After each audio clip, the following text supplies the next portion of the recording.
ज्ञानाञ्जनशलाकया चक्षुरुन्मिलितं येन तस्मै श्रीगुरवे नमः। श्रीचैतन्यमनोभीष्टं स्थापितं येन भूतले स्वयं रूपः कदा मह्यं ददाति स्वपदान्तिकं। वन्देऽहं श्रीगुरोः श्रीयुतः पदकमलं श्रीगुरून् वैष्णवांश्च श्रीरूपं सागरजातां सहगणा रघुनाथान्वितं तं सजीवं साद्वैतं सावधूतं परिजनसहितं कृष्णचैतन्यदेवं श्रीराधा कृष्णपदान् सहगणा ललिता श्रीविशाखान्वितांश्च नमः ॐ विष्णुपदाय कृष्णप्रेष्ठाय भूतले श्रीमते भक्तिवेदांत स्वामिन् इति नामिने नमस्ते सरस्वती देवे गौरवाणी प्रचारिणे निर्विशेष शून्यवादी पाश्चात्य देशतारिणे वाञ्छाकल्पतरुभ्यश्च कृपा सिन्धुभ्य एव च पतितानां पावनेभ्यो वैष्णवेभ्यो नमो नमः। जय श्री कृष्ण चैतन्य प्रभु नित्यानंद श्री अद्वैत गदाधर श्रीवासादि गौर भक्तवृंद। हरे कृष्णा कृष्ण कृष्ण हरे हरे, हरे राम राम राम हरे हरे। हरे कृष्ण। तर उपस्थित सर्व भक्तांचं आपल्या दैनंदिन भागवत सुबोधिनी वर्गामध्ये चर्चेमध्ये सहर्ष स्वागत आहे। तर काल आपण काय पाहिलं त्याच्याबद्दल आराध्य गोपी माताजी, तुम्ही महाराष्ट्रातच आहात की अयोध्येला आहात? आराध्य गोपी हरी माताजी हरी बोल आहे की रोज असते की लेक्चरला? नाही नाही, तुम्ही अयोध्येला जाणार होता, मला असं कळालं होतं। नाही प्रभूजी, ते जरा प्रॉब्लेम झाला त्यामुळे आम्ही नाही गेलो. थोडा वेगळाच प्रॉब्लेम आहे. Okay okay, no problem no problem. माताजी नाही वेगळा गेले, प्रॉब्लेम आहे, नो प्रॉब्लेम। प्रभूजी लोक गेले, प्रभूजी लोक गेले. ओके ओके ओके, ठीक आहे। तर नेहमी आराध्य गोपी माताजी आणि शुक्लीला माताजी सांगत असतात। तर इतर कोण भक्त आहेत का की जे सांगतील? काल आपण काय पाहिलं याच्याबद्दल थोडस संक्षिप्त रूपामध्ये 1-5 मिनिटांमध्ये तुम्ही कोणीतरी सांगाल का? काल आपण काय पाहिलं? यस ईश्वर महाजन प्रभू। हरे कृष्णा प्रभूजी, दंडवत प्रणाम। आपण बघितलं धरणेशाही, लोकशाही असे आहेत। कलियुगामध्ये सगळे शूद्र आहेत। कल आणि दम, ब्रह्मचार्य आणि आश्रम, वाडाप्रस्थ, वर्ण आश्रम, गृह आश्रम अनुसरण केले पाहिजे। सेवा म्हणजे श्रीकृष्णांची भक्ती व राम म्हणजे ते लिहिलं नाही मी, राम म्हणजे ते काही लिहिलं नाही मी। कुठलीही ही सेवा भेटली तरी आनंदाने स्वीकारणे। जेव्हा माता सीता देवी सिंदूर लावत होते तेव्हा त्यावेळेस हनुमानजींनी त्यांना विचारलं की माते, हे तुम्ही काय करत आहात?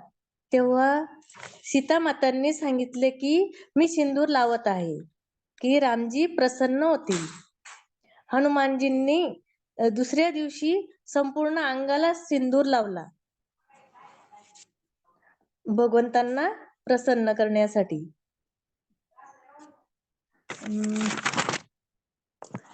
विनाकारण स्तुती केली नाही पाहिजे, कोणाची पण केली पाहिजे तर ती फक्त भगवंतांचीच। हरे कृष्णा प्रभूजी, धन्यवाद। थँक्यू माताजी, खूप छान आणि सुंदर तुमच्या शब्दांमध्ये काल काय पाहिलं त्याच्याबद्दल आपण चर्चा केली। तर काल आपण जी चर्चा पाहत असतो त्याच्यामधला मेन विषय होता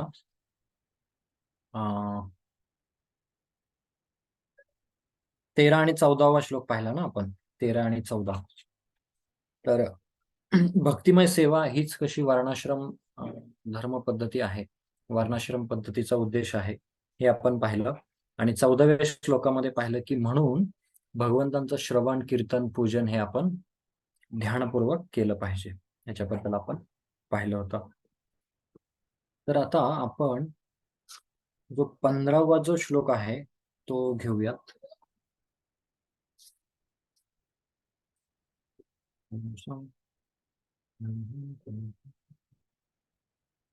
हम्म. अं, कोण वाचेल? हरे कृष्णा. 15वा. यस, भगवती प्रिया माताजी हा वाचा. मी वाचते प्रभूजी. हा. यत अनुध्यासीनां युक्ता कर्म ग्रंथी विबंधनम छिंदन्ति कोविदा तस्य कन कुर्यात कथारतीम. भाषांतर. हातात तलवार घेऊन बुद्धिमान मनुष्य कर्माच्या गाठीचे बंधन भगवंताच्या चिंतनाने तोडतो. म्हणून असा कोण मनुष्य आहे जो भगवंताच्या लीला कथावर प्रेम करणार नाही.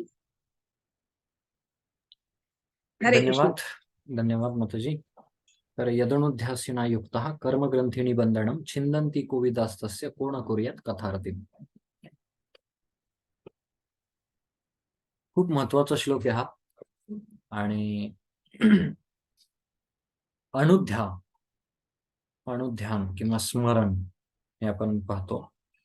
असीना म्हणजे तलवारीने, युक्ता म्हणजे सज्ज, कर्मग्रंथिनी बंधनम म्हणजे कर्मरूपी ज्या गाठी असतात, तर ग्रंथी असतात, गाठी असतात, त्याचं बंधन. छिंदंती म्हणजे कापतात. भगवद्गीतेमध्ये सुद्धा नैनम छिंदंती शस्त्राणी हा श्लोक येतो, आपण पाहिलंय. कोविदा म्हणजे बुद्धिमान, तस्य त्याच्या, कोणी, नाही, कुर्यात म्हणजे करणार, कथारती म्हणजे कथेवर प्रेम. तर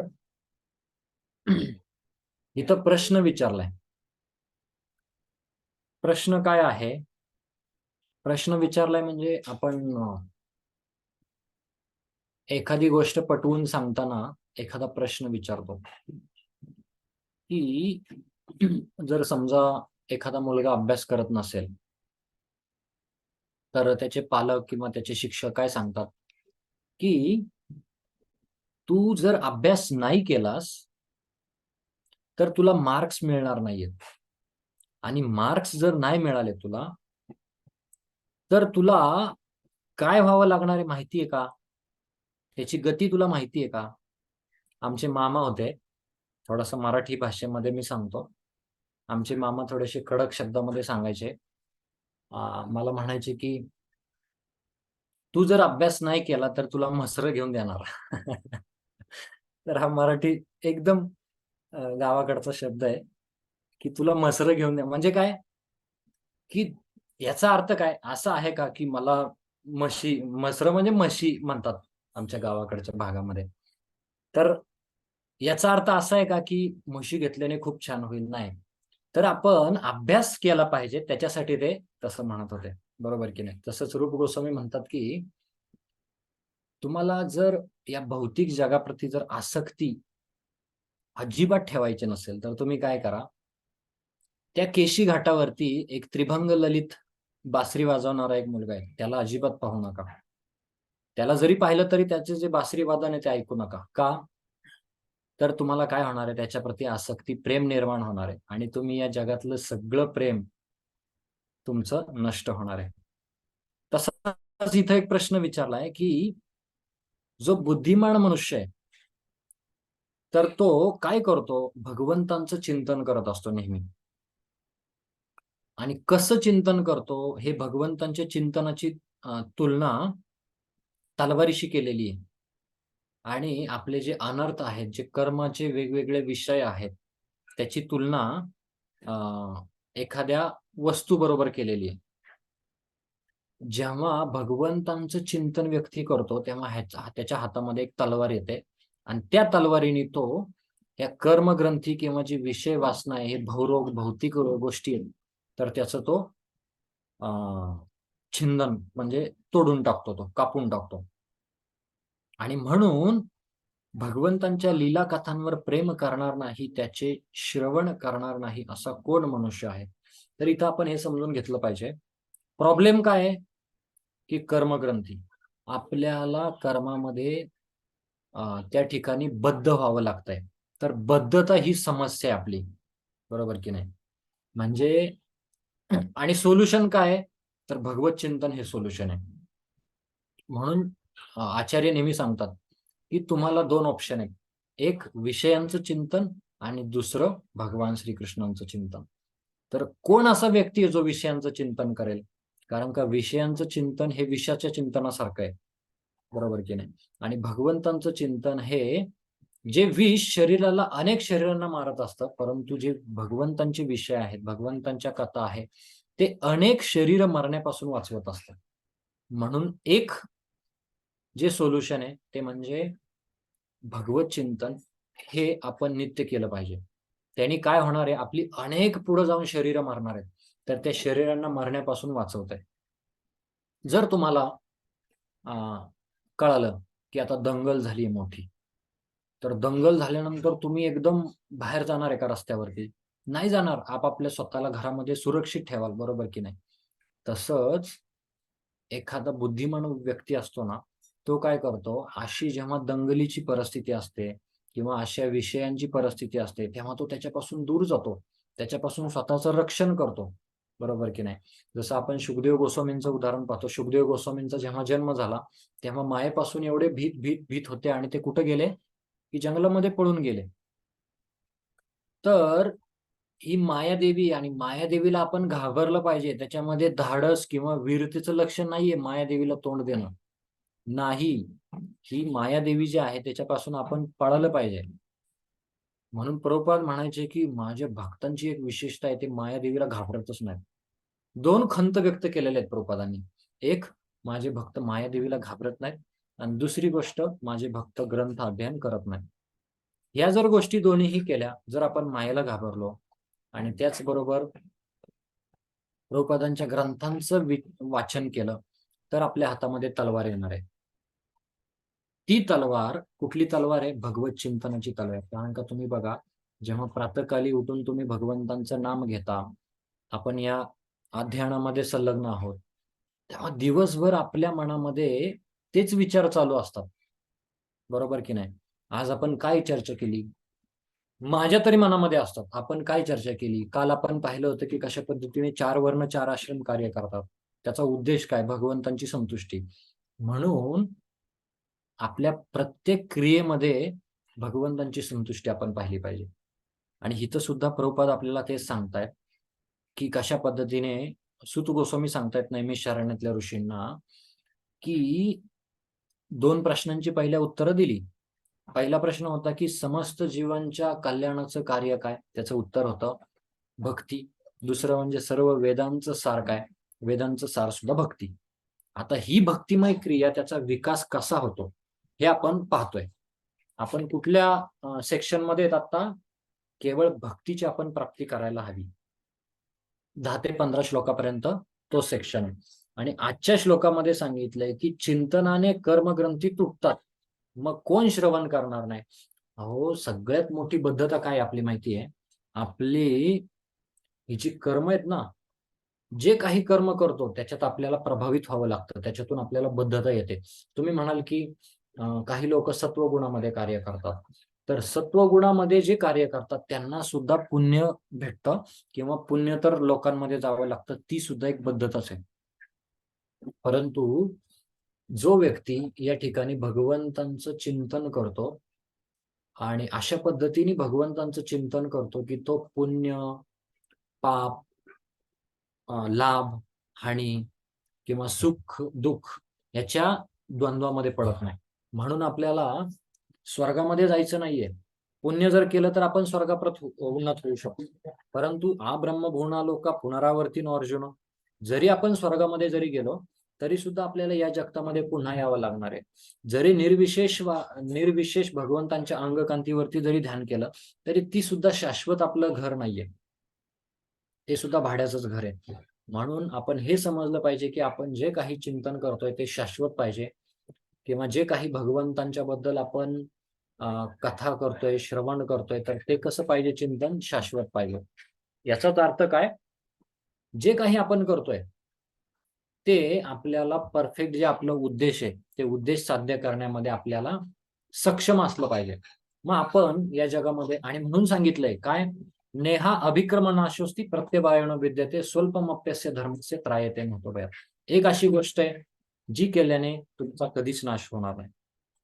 या जगातल्या इतर सगळ्या ज्या गोष्टी आहेत त्या थोडंसं ध्येय तुम्हाला प्राप्त करून देऊ शकतील, परंतु अंततः त्याचा नाश होणार आहे. जसं उदाहरण आपण पाहूया. माझा एक प्रश्न आहे. कोण आहेत भक्त? मंगेश प्रभू. मंगेश प्रभू, तुमचं शिक्षण काय झालंय? तुमचं शिक्षण सांगा तुम्ही. हरे कृष्णा, दंडप्रणा.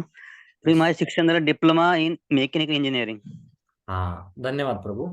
तर मंगेश प्रभूंचं शिक्षण झालंय diploma in mechanical engineer. Prabhuji engineer आहेत. ठीक आहे. तर आता प्रभूजी आपल्या जीवनामध्ये, आता प्रभूजी तर भक्त आहेत, परंतु आपण उदाहरणासाठी समजतोय. एक दुसरे भक्त आहेत, एक असेच एक दुसरे व्यक्ती आहेत. ठीक आहे. ते डिप्लोमा इन मेकॅनिकल इंजिनियर केलंय. ठीक आहे. आता याचा अर्थ असा आहे का हो की त्यांनी 10वी केलीच नाही? 10वी केली आहे ना, मंगेश प्रभूंनी 10वी केली आहे ना. याचा अर्थ असा आहे का की प्रभूजींनी 12वी केली नाही? असं नाहीये, बरोबर ना. 12वी केली आहे. किंवा आपण त्यांना विचारणार आहे, परंतु ते जाऊ द्या, Prabhuji diploma in mechanical engineer आहे, पण तुम्ही 5वी पास आहे का? 5वी असं विचारणं म्हणजे मूर्खता आहे, बरोबर की नाही. त्याच पद्धतीने जर एखादा व्यक्ती संपूर्ण त्याच्या आयुष्यामध्ये आयुष्यभर त्या ठिकाणी शाळेमध्ये जातोय, कॉलेजमध्ये जातोय, मोठ्या डिग्री प्राप्त करतोय आणि त्याला जॉब लागतोय, बरोबर की नाही. आता जर समजा एवढं उच्च शिक्षण घेतलंय, उच्च शिक्षण घेतल्यानंतर भक्ती काहीच नाहीये जीवनामध्ये. आता मंगेश प्रभूंची भक्ती ठीक आहे, आपल्याला माहिती आहे, मंगेश प्रभू एक छान भक्त आहेत, बरोबर की नाही. परंतु जर असा एखादा व्यक्ती जो की PhD त्याचं झालंय, समजा उदाहरण घ्या. ठीक आहे. तर मंगेश प्रभू आणि तो PhD झालेला व्यक्ती याच्यामध्ये आपण कंपॅरिझन करू. एक भक्त आहेत, मंगेश प्रभू भक्त आहेत, आणि तो जो कोणी व्यक्ती असेल तो भक्त नाहीये. आता जर समजा मंगेश प्रभूंनी भगवंतांची भक्ती केली, अंतकाळी जर मंगेश प्रभूंना भगवंतांचं चिंतन स्मरण जर झालं, तर यद्गत्वा न निवर्तन्ते तद्धाम परमं मम. मंगेश प्रभू कुठं जाणार आहेत? भगवंतांच्या धामामध्ये जाणार आहेत, किंवा भगवंतांच्या निकट जाणार आहेत, किंवा भगवंतांच्या सेवेमध्ये रत होणार आहेत. ठीक आहे, हे झालं. आता हा व्यक्ती जो की त्याच्या आयुष्यामध्ये भक्ती करत नाही, भगवंतांचं चिंतन करत नाही, हा सगळ्यात मोठा विषय आज आपण जो पाहतोय, भगवत चिंतन, हा खूप मोठा विषय आहे. हा व्यक्ती आपल्या जीवनामध्ये पालन करत नाही किंवा हे करत नाही. मंगेश प्रभूंचं ध्येय कळालेलं आहे. मंगेश प्रभूंचं ध्येय काय आहे? जन्म मृत्यू जरा व्याधीच्या ह्याच्यातून सुटणार आहे ते. पण हा व्यक्ती जो की त्याच्या जीवनामध्ये भगवंतांचं चिंतन करत नाही, भगवंतांचं नामजप करत नाही. आता समजा तो व्यक्ती जो आहे त्याचा पुन्हा जर मृत्यूच्या क्षणी त्याला पुन्हा त्याच्या पत्नीचं, त्याच्या मुलांचं किंवा इतर व्यक्तीचं स्मरण झालं, तर त्या व्यक्तीला पुन्हा जन्म घ्यावा लागेल मनुष्य योनीमध्ये. आता पुन्हा मनुष्य योनीमध्ये जन्म जर झाला, तर तो व्यक्ती म्हणेल का मागच्या जन्मामध्ये मी PhD केली होती, आता मला जॉब द्या? नाही, त्याला परत त्याचा जन्म घ्यावा लागणार आहे. जन्म घ्यावा लागल्यानंतर त्याला पुन्हा एकदा पाळण्यामध्ये बसवावं लागणार आहे. त्याला जो जो रे बाळा जो जो करणार आहेत सगळे, बरोबर की नाही. त्याच्या कानामध्ये कुर करून त्याचं बारसं करणार आहेत, बरोबर की नाही. किंवा तो शाळेमध्ये किंवा थोडासा मोठा झाला त्याच्या हातामध्ये खुळखुळं देणार आहेत PhD झालेल्या व्यक्तीच्या. पुन्हा एकदा तो त्या शाळेमध्ये जाणार आहे. त्याच्या अगोदर आता आपल्या काळामध्ये बालवाडी वगैरे होते, आता ज्युनियर KG, सिनियर KG, त्याच्यामध्ये पण ज्युनियर सिनियर टाईप हे झालेलं आहे, बरोबर की नाही. अप्पर KG, लोअर KG वगैरे वगैरे. तिथं तो परत बसणार आहे, आणि परत बसल्यानंतर पुन्हा त्याला काय करायला लागणार आहे? 1ली, 2री, अशी 5वी, 10वी, 12वी, मग डिप्लोमा, मग मेकॅनिकल इंजिनियर, मग सॉफ्टवेअर इंजिनियर, मग परत त्याला त्या ह्याच्यामध्ये प्रवीणता मिळवावी म्हणून PhD करावी लागणार आहे. असं आहे का हो की पाठीमागच्या जन्मामध्ये त्यांनी जे काही केलं होतं त्याच्यामुळे त्याला पुन्हा एकदा बढती भेटते? अजिबात नाही. त्याला पुन्हा एकदा त्या परत पहिली जावं लागणार आहे, परत शिक्षकांची छडी खावी लागणार आहे, परत आईकडून धपाटे भेटणार आहेत, बरोबर की नाही. तर हे आपण पाहतोय. म्हणून प्रश्न विचारलाय सुत गोस्वामींनी, कोण असा व्यक्ती आहे? जर बघा त्या भौतिकवादी व्यक्तीचं जीवन बघा, सुरुवातीपासून तो परत एकदा 1ली, 2री, 3री परत जातोय, परत शाळेमध्ये जातोय, परत मार खातोय, परत घरी जातोय, किंवा परत तेच तेच करतोय. याला म्हटलेलं आहे कर्म. आणि हे ज्या कर्मग्रंथी ज्या आहेत त्याला जर तोडायचं असेल तर एकच उपाय, ते म्हणजे दुसरं आपण जे पाहिलं ते म्हणजे मंगेश प्रभू. जसं की त्यांनी आपल्या जीवनामध्ये भक्ती केली, त्यांनी आपल्या जीवनामध्ये भगवत चिंतन केलं, आणि भगवत चिंतन केल्यानंतर त्यांना काय झालं? भगवत धामाची प्राप्ती झाली. त्यांना पुन्हा आईच्या उदरामध्ये पुनरपि जननम पुनरपि मरणम पुनरपि जननी जठरे शयनम हे होणार नाहीये, बरोबर की नाही? म्हणून भगवत चिंतन ही तलवार आहे, ती प्रत्येकाने आज क्लासमधून जाताना ही तलवार आपल्यासोबत घेऊन जायची, बरोबर की नाही? तर आजच घेऊन नाही जायची, तर रोज आपण भगवंतांचं चिंतन करायचं. या चिंतनाने काय होणार आहे, आपल्या जीवनामध्ये जे काही कर्म भविष्यात येणार आहे, आपल्याला माहिती नाही आपल्या जीवनामध्ये काय कर्म लिहून ठेवलेलं आहे, बरोबर की नाही? तर ते कर्म जे आहे त्याचं नाश होणार आहे, बरोबर की नाही? म्हणून आपण एक गोष्ट लक्षात ठेवली पाहिजे की always remember Krishna, never forget Krishna. सतत कृष्ण स्मरण, नाही कधी विस्मरण. एखादा म्हणेल की प्रभूजी सतत म्हणजे काय, सतत म्हणजे काय? तर भगवान श्रीकृष्ण म्हणतात सततम कीर्तयन्तो माम, बरोबर की नाही? तर सतत म्हणजे हे सतत शक्य आहे का हो आपल्याला? तर ठीक आहे, जरी सतत शक्य नाहीये तरी आचार्यांनी सकाळचा मॉर्निंग प्रोग्राम दिलाय आपल्याला. मॉर्निंग प्रोग्राम झाल्यानंतर आपल्याला ध्यानपूर्वक 16 माळांचा जप दिलाय. जेव्हा आपण आपला सकाळचा 16 माळांचा जप ध्यानपूर्वक करतो तेव्हा चिंतन जे आहे ना, ते जे चेतना आहे ना आपली, ती भगवत नामामध्ये असल्यामुळे दिवसभर आपल्याला भगवंतांचं चिंतन. नाहीतर सकाळचा जप आपण उरकला नाही, रडत कडत जर केला तर दिवसभर अरे माझा जप राहिलाय, अरे माझं हे काम राहिलंय, अरे माझं ते काम राहिलंय. म्हणून आपला सकाळीच आपण नामजप जर उरकला, उरकला हा शब्द योग्य नाहीये. उरकणं, मराठीमध्ये उरकणं म्हणजे कसं तरी करून घेणं, परंतु जर सकाळीच आपल्याला जर भगवंतांचं चिंतन जर झालं तर त्या चिंतनानंतर दिवसभर सुद्धा चिंतन राहतं. याचाच अर्थ तो 24 तास नामजप करत असतो किंवा तो 24 तास भगवंतांचं चिंतन करत असतो. म्हणून आपण ही गोष्ट ध्यानात ठेवली पाहिजे की कशा पद्धतीने आपण आपल्या जीवनामध्ये अशी घडी बसवली पाहिजे आपल्या जीवनाची. तुम्ही ब्रह्मचारी असा, गृहस्थ असा, वानप्रस्थ असा, संन्यास असा, सगळ्यांसाठी तोच नियम आहे. काय की तुम्ही आपल्या जीवनाची अशी घडी बसवायची जेणेकरून तुम्हाला भगवंतांचं चिंतन होईल. जर भगवंतांचं चिंतन नाही झालं तर आपण चिंता करतो, इतर गोष्टींची चिंता करतो. माझं हे काम राहिलं, माझं ते काम राहिलं, मला इकडं जायचंय, तिकडं जायचंय. परंतु जर भगवंत असतील, भगवंतांचं चिंतन असतील तर पावलोपावली आपल्याला भगवंत मदत करतात. कशा पद्धतीने, मी कुठली सेवा कुठल्या वेळेस केली पाहिजे, मी गृहस्थ जीवन जगत असताना कुठलं कार्य मी कुठल्या भावनेमध्ये केलं पाहिजे. म्हणून कार्य हे महत्वाचं नाही, कार्याच्या पाठीमागची जी भावना आहे. म्हणून आपण पाहिलं त्या दिवशी की सेवा महत्वाची नाहीये, सेवा पण महत्वाची आहे, परंतु त्याच्याही पेक्षा महत्वाचं काय तर त्या सेवेच्या पाठीमागची आपली भावना काय, बरोबर की नाही? आपण तात्पर्यामध्ये जाऊया. आध्यात्मिक स्फुल्लिंगाचा भौतिक तत्वांशी संपर्क झाला की एक गाठ निर्माण होते. मनुष्याला जर सकाम कर्मांच्या क्रिया-प्रतिक्रियांपासून मुक्त होण्याची इच्छा असेल तर त्याने ती गाठ तोडली पाहिजे. ही गाठ म्हणजे दुसरं तिसरं काही नसून आसक्ती आहे.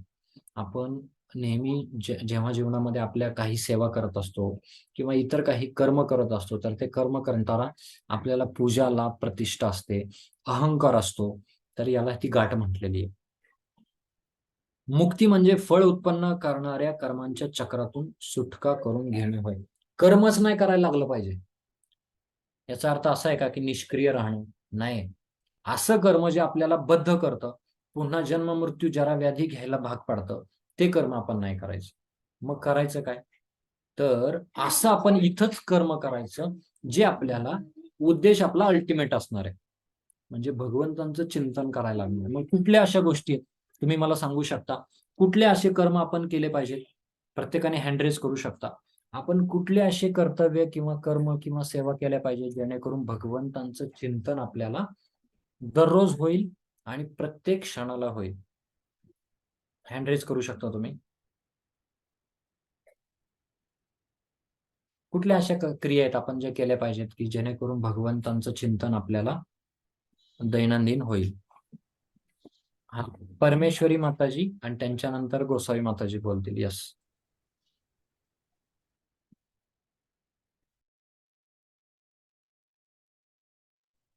यस माताजी बोला.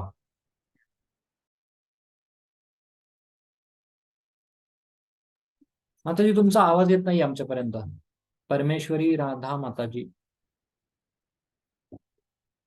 ठीक आहे. त्यांनी हँड रेज केलाय. यस माताजी बोला. हरे कृष्ण प्रभूजी, मी बोलू? हा बोला माताजी. म्हटलं की आपण नेहमी भागवतम ऐकलं पाहिजे, अर्चविग्रहांची सेवा केली पाहिजे किंवा भगवंतासाठी व्यवस्थित हार वगैरे केले पाहिजे. त्यामुळे आपण भगवंताच्या लीला पण ऐकल्या तर आपण नेहमी नेहमी ते स्मरण करून भगवंताजवळ जाण्याचा प्रयत्न करू शकतो. खूप सुंदर. माताजींनी सांगितलं की आपण अध्ययन केलं पाहिजे. अध्ययनानंतर भगवंतांचे शृंगार केले पाहिजे, भगवंतांचं दर्शन केलं पाहिजे. त्यानंतर तिसरं कोणतं सांगितलं माताजी तुम्ही? हार केले पाहिजेत, भगवंतांची सेवा केली पाहिजे, जेणेकरून आपण हे हार भगवंत घालतील किंवा भगवंतांचा शृंगार होताना तुम्हाला स्मरण होणार आहे. ठीक आहे, खूप सुंदर. यस स्वीटी माताजी, हरे कृष्ण तुम्ही काही प्रभू. बोलत होता. हा यस. भगवंतांसाठी भोग केले पाहिजे. भोग जेव्हा आपण स्वयंपाक करतो तेव्हा भगवंतांच्यासाठी राधाराणी स्वयं बनवतायत अशा भावाने पण आपण करू शकतो. हे बरोबर आहे का प्रभूजी? एक्झॅक्टली, खूप सुंदर. आपण दैनंदिन क्रिया आपल्या जेव्हा करत असतो तेव्हा आपण खातो. आपण जे काही खातोय, यत करोषी यज्ञस्नासी यज्जुहोषी ददासी यत यत तपस्यासी कांते मत्कुरुषु मदर्पणम, भगवंत म्हणतात. तर तुम्ही खाताय, परंतु आपल्याला पण खायचंय. परंतु खाण्या अगोदर आपण प्रसाद जेव्हा बनवतो तेव्हा बनवण्याच्या अगोदर आपली अशी भावना पाहिजे की हे प्रसाद भगवंत खाणार आहेत, हा प्रसादाची चव भगवंत टेस्ट करणार आहेत. आणि त्या भावनेतून जर आपण बनवलं तर आपल्याला प्रसाद करताना सुद्धा भगवंतांचं स्मरण होईल. आणि त्यानंतर जेव्हा तो प्रसाद आपल्या पोटामध्ये शरीरामध्ये जाणार आहे तेव्हा सुद्धा आपल्याला त्याचं स्मरण होणार आहे. खूप छान. यस यस जगत विलासिनी माताजी, हरे कृष्णा. हरे कृष्णा. आपण जप तर करायलाच पाहिजे आणि भक्तांच्या संगतीत राहायला पाहिजे, सानिध्यात. हा, जे काही आपण क्रिया करतोय, आपण नेहमी पाहतो की जेव्हा आपण भौतिक लोकांच्या चर्चेत असतो किंवा भक्त हे आपल्याला नित्य स्मरण देत असतात, आणि आपण जसं एक उदाहरण दिलं जातं की एक लोखंडाची सळई आहे, ती जर अग्नीमध्ये जर ठेवली तर अग्नीचे गुणधर्म धारण करते. त्याचप्रमाणे आपण जर भक्तांच्या संघामध्ये असू तर आपल्याला थोडंसं कुठं वाटलं की आता भगवंतांपासून दूर जावं, तरी भक्त सुद्धा आपल्याला पुन्हा एकदा ट्रॅकवरती ओढून ओढून घेऊन येतात. थँक्यू. यस गाडे माताजी, सुरेखा गाडे माताजी. दंडवत प्रणाम. हरे कृष्ण. हरिनाम जप, चिंतन आणि भगवंताच्या कथा ऐकणे हे. भगवंतांच्या कथा आणि भगवंतांचा नामजप. तर भगवंतांचं जर नाम आपण घेतलं तर तुम्हाला अनुभव असेल, आपण जेव्हा 16 माळांचा ध्यानपूर्वक जप रोज करतो तेव्हा काही काळ आपले तोंड बडबडत, जीभ आपली जी आहे ना, हरे कृष्ण कृष्ण कृष्ण हे चालूच असतं आपलं, बरोबर की नाही? आणि ते चिंतन आपलं त्याच्यामध्ये राहू शकतं. धन्यवाद. यस प्रिया माताजी.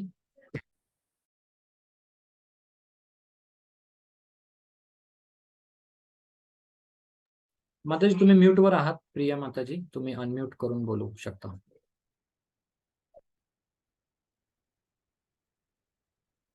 नाही, अजून पण म्यूटच आहात तुम्ही माताजी. तुम्ही बोलत असाल तर प्लीज अनम्यूट करा आणि मग बोला. प्रिया माताजी. माताजी बोलतायत, आपण कोणालाच ऐकायला येत नाही, पण माताजींचा भाव व्यक्त झालाय.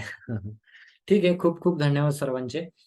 तर अशाच ज्या क्रिया आहेत, ज्या क्रिया केल्याने आपल्याला भगवंतांचं चिंतन होऊ शकतं. म्हणून हे जे काही तुम्हीच सांगितलं आता, सगळ्यांनी नामजप केला पाहिजे, भक्तांच्या संघामध्ये आलं पाहिजे, भगवंतांचं अध्ययन केलं पाहिजे, गीता भागवत वाचलं पाहिजे आपण, किंवा भगवंतांचं सेवा केली पाहिजे. सेवेमधून सुद्धा आपली इंद्रिय शुद्ध होणार आहेत, बरोबर की नाही? त्याचबरोबर भगवंतांसाठी हार बनवले पाहिजेत, भगवंतांच्या मंदिराचं मार्जन केलं पाहिजे. तर एक भक्त आहेत, तो कोणाला आठवलं तर सांगा, अमरीश महाराज वाटते. अमरीश महाराजांनी आपल्या जीवनामध्ये संपूर्ण जी 9 इंद्रिय आहेत ती भगवंतांच्या सेवेमध्ये लावली होती. तर भगवंतांचं चिंतन कसं सोपं आहे बघा. आपले जे डोळे आहेत त्या डोळ्यांना एक सवय लावायची की नेहमी भगवंतांचं दर्शन घ्यायचं, भगवंतांच्या चरण कमलांचं दर्शन, भगवंतांच्या सुंदर चरण कमला झाली. हळूहळू भगवंतांच्या कटीचं दर्शन, भगवंतांचे सुंदर हात, भगवंत आपण गोविंदजींचं दर्शन घेतो, किती सुंदर भगवंत दिसतात. भगवंत बासरी वाजवताना एक हात असा दिसतो, पूर्ण लाल दिसतो, बरोबर की नाही? किंवा भगवंतांचं स्मित हास्य आपण पाहतो, भगवंतांचे नेत्र आपण पाहतो, बरोबर की नाही? नमो पंकजनाभाय, नमो पंकजमालिने, नमो पंकज नेत्राय, नमस्ते पंकजांग्रिये. तर हस्तकमल पाहू शकतो, भगवंतांची बासरी पाहू शकतो आपण. तर डोळ्यांचा आपण काय उपयोग केला पाहिजे भगवंतांचं दर्शन करण्यासाठी? कानाचा आपण काय उपयोग केला पाहिजे? तर भगवंतांच्या कथा कीर्तन श्रवण करण्यामध्ये कानाची विधी सांगितलेली आहे. या गोष्टी जर केल्या तर त्या इंद्रियांची परिपूर्णता आहे. परंतु एखाद्याला कान दिलेत, परंतु आयुष्यामध्ये भगवंतांचं यशोगान कधी ऐकलं नाही, त्याच्यासारखा दुर्दैवी व्यक्ती कोणी नाहीये, बरोबर की नाही? किंवा आपण पाहतो की आपल्याला हात दिलेले आहेत, तर हाताची पूर्णता कशामध्ये? तर भगवंतांचं जे मंदिर आहे ते मार्जन करण्यामध्ये आहे. जे आपले पाय दिलेले आहेत, तर ते पाय आपण यात्रा करण्यामध्ये आपण संलग्न केले पाहिजेत. मोठ्या मोठ्या ज्या काही यात्रा, जे कुठल्या असतील यात्रा, त्या आपण तिकडं धामाला भेट दिल्या पाहिजेत, बरोबर की नाही? त्याच्यानंतर सांगितलंय की कान झालं, डोळे झाले, नाक. नासिका, नाक जे आहे आपल्याला भगवंतांचे जे तुलसी दल आहेत किंवा भगवंतांना सुंदर सुंदर पुष्प त्या ठिकाणी ऑफर केले जातात, तर त्याचं त्या ठिकाणी सुगंध आपण घेतला पाहिजे. जीभ राहिली, जिभेचं काही कोणाला सांगायची गरज नाहीये. तर आपण जे काही खातो ते भगवंतांना ऑफर करून आपण प्रसाद ग्रहण केला पाहिजे. तर भक्त खूप एक्सपर्ट आहेत. जे जे काही भक्तांना खाऊ वाटतं ते भगवंतांना खाऊ घालतात आणि त्यानंतर स्वतः ते हे करतात. म्हणून सुरुवातीच्या काळामध्ये आपली मनोभावना काय असते की चांगलं चांगलं आपण खाल्लं पाहिजे. मग भगवंत पण म्हणतात की चांगलं चांगलं, जगन्नाथजी ज्यांच्या ज्यांच्या घरी आहेत, तर जगन्नाथजी म्हणतात की मग चांगलं चांगलं मी पण खाऊ शकतो. जगन्नाथपुरीमध्ये 752 चुली आहेत. प्रत्येक चुलीवरती 8 मडकी आहेत. पहिलं वरच्या मडक्यातलं जे अन्न आहे ते शिजतं, परत खालच्या मडक्यातलं शिजतं, बरोबर की नाही? आणि भगवंतांचे जे हात आहेत ते कधीच सुकत नाहीत. याचा अर्थ काय? भगवंतांनी प्रसाद घेतला की लगेच पुढची प्लेट रेडी असते, परत प्रसाद घेतात, ते संपलं की लगेच परत भक्त ऑफर करतात. आणि एवढा प्रचूर मात्रेमध्ये जगन्नाथांना प्रसाद लागला जातो त्या ठिकाणी. म्हणून आपण भगवत प्रसाद हा सुद्धा घेतला पाहिजे जिभेने आपल्या. त्यानंतर वाचा एक सांगितलंय की जे काही बोलल ते आपण भगवंतांसंबंधी बोललं पाहिजे, ना की अपराध. ह्या प्रभूजींनी काय केलं, त्या प्रभूजींचं काय झालं, ह्या माताजींनी काय केलं, त्या माताजींचं काय झालं, अरे यांच्या घरात असं झालं, अजिबात नाही. ते जर केलं तर त्या दिवशी आपण चर्चा केल्याप्रमाणे ते गुण आपल्यामध्ये येणार आहेत आणि भगवत चिंतनापासून आपण लांब राहणार आहे. आणि त्याचा परिणाम काय होणार आहे? पुनरपी जननम पुनरपी मरणम. पुन्हा एकदा आपल्याला या ठिकाणी जन्म घ्यावा लागणार आहे. म्हणून आपलं चिंतन जे आहे, म्हणून स्मरणाचे आचार्य आहेत. स्मरण आचार्य कोण आहेत? कोणी सांगू शकेल? स्मरण विधी जी आहे 9 भक्तींपैकी स्मरणाचे आचार्य कोण आहेत? प्रल्हाद महाराज. प्रल्हाद महाराज आहेत. माताजी आता अनम्यूट झाला तुम्ही. मगाशी तुम्हाला माताजी काय ऍड करायचं होतं का प्रिया माताजी? भगवंतांशी संबंध जोडला पाहिजे हे मी सांगत होते. भगवंतांशी संबंध जोडला पाहिजे. कसा संबंध जोडला पाहिजे माताजी? सख्य, माधुर्य, वात्सल्य जे आहेत ना भाव, कोणत्याही एका भावातून आपण भगवंतांची सेवा करू शकतो. जसं की लड्डू गोपाल जे आहेत, तर आपण त्यांना वात्सल्य भावातून, जसं आपण एका लहान मुलाशी जसं हे करतो, दूध प्यायला देतो, त्यांना झोपवतो, उठवतो, तसं म्हणजे एक विग्रह म्हणून नाही तर एक आपण जिवंत समजून त्यांची जर एक घरातील मेंबर आहेत आपलं असं समजून आपण जर सेवा केली, संबंध जोडला, तर आपण सतत स्मरण म्हणजे आपण विसरूच शकत नाही भगवंतांना, असं हे सांगायचं. खूप खूप सुंदर माताजी. तर माताजीने सांगितलं की भगवंत हे केवळ मूर्ती नाहीये, प्रतिमा नाही, तुम्ही साक्षात व्रजेंद्रनंदन. तर भगवंत हे व्यक्ती आहेत. व्यक्ती आहेत त्याप्रमाणे जर आपण कार्य केली तर ती आपली भगवत चिंतनामय कार्य होते. जसं की आपण घरामध्ये कधी कधी मोठ्याने ओरडतो. जर समजा आपल्या घरामध्ये जर आपले गुरु महाराज आले तर आपण असं ओरडू शकू का? नाही ओरडणार, कारण का गुरु महाराज आहेत. गुरु महाराज एक व्यक्ती आहेत. परंतु भगवंत असल्यानंतर आपण ही जाणीव ठेवली पाहिजे की हे साक्षात माझे श्याम सुंदर आहेत, हे साक्षात कोण आहेत, जगन्नाथजी आहेत. आणि म्हणून आपण त्याच भावनेमध्ये व्यवहार केला पाहिजे भगवंतांचा. आणि माताजींनी सांगितलं की वेगवेगळे रस आहेत, 5 रसामध्ये भगवंतांची आपण सेवा केली पाहिजे. ज्यांच्या ज्यांच्या घरी लड्डू गोपालजी आहेत, माझ्या लड्डू गोपालजींना लड्डू बनवायचे, आता तिळाचे काही लाडू बनवले असतील, बरोबर ना. तर अशा प्रकारे तुम्ही भगवंतांशी संबंध आपला जोडू शकता. ठीक आहे. मी प्रश्न काय विचारला होता सुरुवातीला, मी विसरून गेलो. याच्या अगोदरचा प्रश्न काय होता जो प्रिया माताजींनी आन्सर केला? स्मरण करने का कौन से हाँ, स्मरण के लिए कौन से आचार्य है, तो वो है प्रल्हाद महाराज. ते प्रल्हाद महाराजांनी स्मरण कसं करायचं ते शिकवलं. तुम्ही म्हणाल की प्रभूजी स्मरण करणं एवढं सोपं नाही, आम्ही आजूबाजूला पाहतोय. काय तुम्हाला हत्तीच्या पायाखाली दिलंय का? नाही दिलेलं. काय तुम्हाला अग्नीमध्ये टाकलंय का? स्मरण अवघड आहे म्हणताय तुम्ही, ते पण नाही केलेलं. काय तुम्हाला कडेलोट केलाय का? कड्यावरून फेकून दिलंय का? ते पण नाही केलं. प्रल्हाद महाराजांनी हे सगळं केलंय आणि त्या सगळ्या याच्यामध्ये ते आपले आचार्य आहेत. की जर प्रल्हाद महाराज एवढ्या टोकाच्या याच्यामध्ये जर स्मरण करत असतील तर आपल्याला हे क्षुल्लक आहे एकदम. आपल्या अवतीभोवती जे चाललंय हे क्षुल्लक गोष्टी आहेत, बरोबर की नाही. आणि आपण म्हणतो की खूप अवघड आहे बाबा, भक्ती करणं खूप अवघड आहे. तर आपण अवघड करतो. ऍक्च्युली भक्ती ही सोपी आहे, बरोबर की नाही. सरळ आहे, भक्ती ही सरळ आहे पण सोपी नाहीये. पण आपण त्याला लाईटली घेतो. हा ठीक आहे, भगवंतांचं चिंतन करायचंय ना शेवटी, करणार मी. कोणता श्लोक म्हणू सांगा प्रभूजी? सगळे श्लोक मुखोद्गत आहेत माझ्या. अशा ओव्हर कॉन्फिडन्स मध्ये आपण असतो. परंतु भगवंत हे तुमचे एफर्ट्स पाहतात, हे तुमचे मनोभाव पाहतात.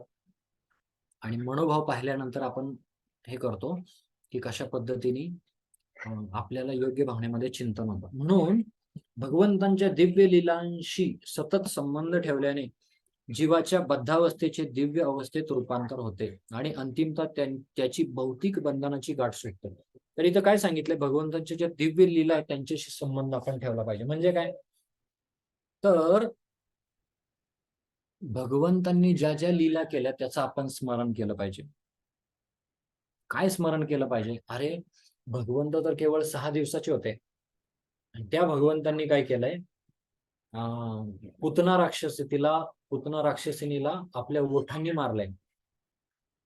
भगवंतांना त्या ठिकाणी थोडस हवेमध्ये उडू वाटत होतं, त्यामुळं त्यांनी तृणावर्तला पाठीवर बसले, त्याच्यावरती गेले आणि नंतर आपलं भार एवढा केला की त्या ठिकाणी दगडावरती आपटून तो तृणावर गतप्राण झाला. भगवंतांच्या लीला संबंधी जर आपल्याला चिंतन करायचं असेल ना तर आपलं श्रवण झालं पाहिजे, आपलं अध्ययन झालं पाहिजे. तुम्ही आतापर्यंत जेवढ्या काही लीला आपण पाहतो त्या श्रवण केलेल्या आहेत म्हणून स्मरण होतं. म्हणून स्मरण ही विधी डायरेक्ट येत नाही. स्मरण कधी होईल? जर ते श्रवण केलं असेल तर. श्रवण केलं असेल, कीर्तन केलं. म्हणून बघा, श्रवणम कीर्तनम विष्णु स्मरणम पादसेवनम अर्चनम वंदनम दास्यम सख्यम आत्मनिवेदनम. तर ह्या वेगवेगळ्या विधी आहेत आणि त्या विधी आपल्याला सुरुवात आहे श्रवण. म्हणून श्रवण हे जे आहे हे खूप महत्वाचं आहे. म्हणून आपण श्रवण केलं पाहिजे. जर आपलं श्रवण नसेल, आणि जप म्हणजे काय हो? जप म्हणजे श्रवण आहे. तुम्ही म्हणू शकत नाही मी मनामध्ये जप करतोय. म्हणून प्रभुपादांकडे एक व्यक्ती आला, प्रभुपादांना म्हणाला, प्रभुपाद कशाला शो ऑफ करायचा आहे? मी मनामध्ये करतो ना, भगवंतांचं नाम आहे ते मनामध्ये करतो. तर प्रभुपाद म्हणाले की नाही, तू जर मोठ्याने जर जप केला तर सगळ्यांचा उद्धार होणार आहे. त्या ठिकाणी काय होणार आहे? सगळे जे काही जीव आहेत, कीटक आहेत, तर त्यांचा सुद्धा उद्धार होणार आहे. तू मोठ्याने हे केलं पाहिजे. तो म्हटलं नाही नाही, पण मनामध्ये होत नाही का? मनोमयी भक्ती पण सांगितलेली आहे ना. प्रभुपादांनी खूप सांगितलं पण त्याने ऐकलं नाही. शेवटी प्रसादाची वेळ आली. प्रभुपाद म्हणाले ठीक आहे, हा जो व्यक्ती आहे हे प्रभूजी आहेत, ते मनामध्ये प्रसाद घेतील, बाकी सगळ्यांनी प्लेटमध्ये प्रसाद घ्या. तर असं जेव्हा सांगितल्यानंतर तो व्यक्ती म्हणाला की नाही नाही प्रभूजी, भगवंतांचा नामजप मोठ्याने केला पाहिजे, मला प्लेटमध्ये प्रसाद द्या. तर ज्या गोष्टी तुम्ही भगवंतांचं जे चिंतन आहे ते मनामध्ये केवळ किंवा भगवंतांचं जे नामजप आहे ते आपण मोठ्याने केला पाहिजे. म्हणजेच काय, आपल्या तोंडाने आपण बोललं पाहिजे आणि कानाने श्रवण केलं पाहिजे. ही विधी आहे आपल्याला, बरोबर की नाही? म्हणून आपण हे समजून घेतलं पाहिजे की श्रवणम, जे कान आहेत आपले, त्या कानामध्ये जे आपण ऐकतो ना ते हृदयामध्ये ठेवलं पाहिजे. म्हणून 3 बाहुल्यांचं उदाहरण माहिती आहे आपल्याला. एका बाजारात 3 बाहुल्या असतात विकण्यासाठी. मी ऍक्च्युली खूप जास्त विस्तार करतोय, मला पण कळतंय, पण मला राहवत नाही त्या गोष्टी. तर 3 बाहुल्या असतात. पहिल्या बाहुलीची किंमत असते की 10 रुपये, दुसऱ्या बाहुलीची असते 100 रुपये आणि तिसऱ्या बाहुलीची असते 1000 रुपये. तर एक व्यक्ती म्हणतो की पहिल्या बाहुलीची किंमत 10 रुपये का? तर म्हणतात की त्या बाहुलीच्या तोंडामधून जर कानामधून जर एक दोरी टाकली तर ती दुसऱ्या कानामधून बाहेर निघते. ठीक आहे. दुसरी बाहुलीची किंमत 100 रुपये का? तर कानामधून टाकली तर ती तोंडामधून निघते. म्हणजे जे काही श्रवण करतोय, पहिली बाहुलीची 10 रुपये का? जे काही श्रवण करतोय इकडून, काय काल माताजी सांगत होत्या, नळी फुंकली सोनारे, इकडून तिकडे गेले वारे. या कानाने ऐकायचं, या कानाने सोडून द्यायचं. दुसरा जो असतो तो, त्याची 100 रुपये का त्या बाहुलीची किंमत? तर या कानाने ऐकतो आणि मुखातून बोलतो. जे जे आपण असी ठावे ते ते इतरांशी द्यावे, शहाणे करून सोडावे सकळ जन, असं म्हणतात. तो दुसऱ्या. परंतु जी तिसरी बाहुली आहे ते कानाने श्रवण करते, मुखातून पण बोलते, परंतु ते हृदयामध्ये ठेवते. बरोबर की नाही? तो जो दोरी आहे ते त्याच्या हृदयामध्ये जाते. म्हणजेच काय, जे आपण ऐकलंय ते इतरांना पण द्यायचंय आणि आपल्या हृदयामध्ये पण ठेवायचंय. म्हणून पहिली तर बाहुली कोणीच घ्यायची नाही. इकडून ऐकलं आणि तिकडून सोडून दिलं, अजिबात नाही.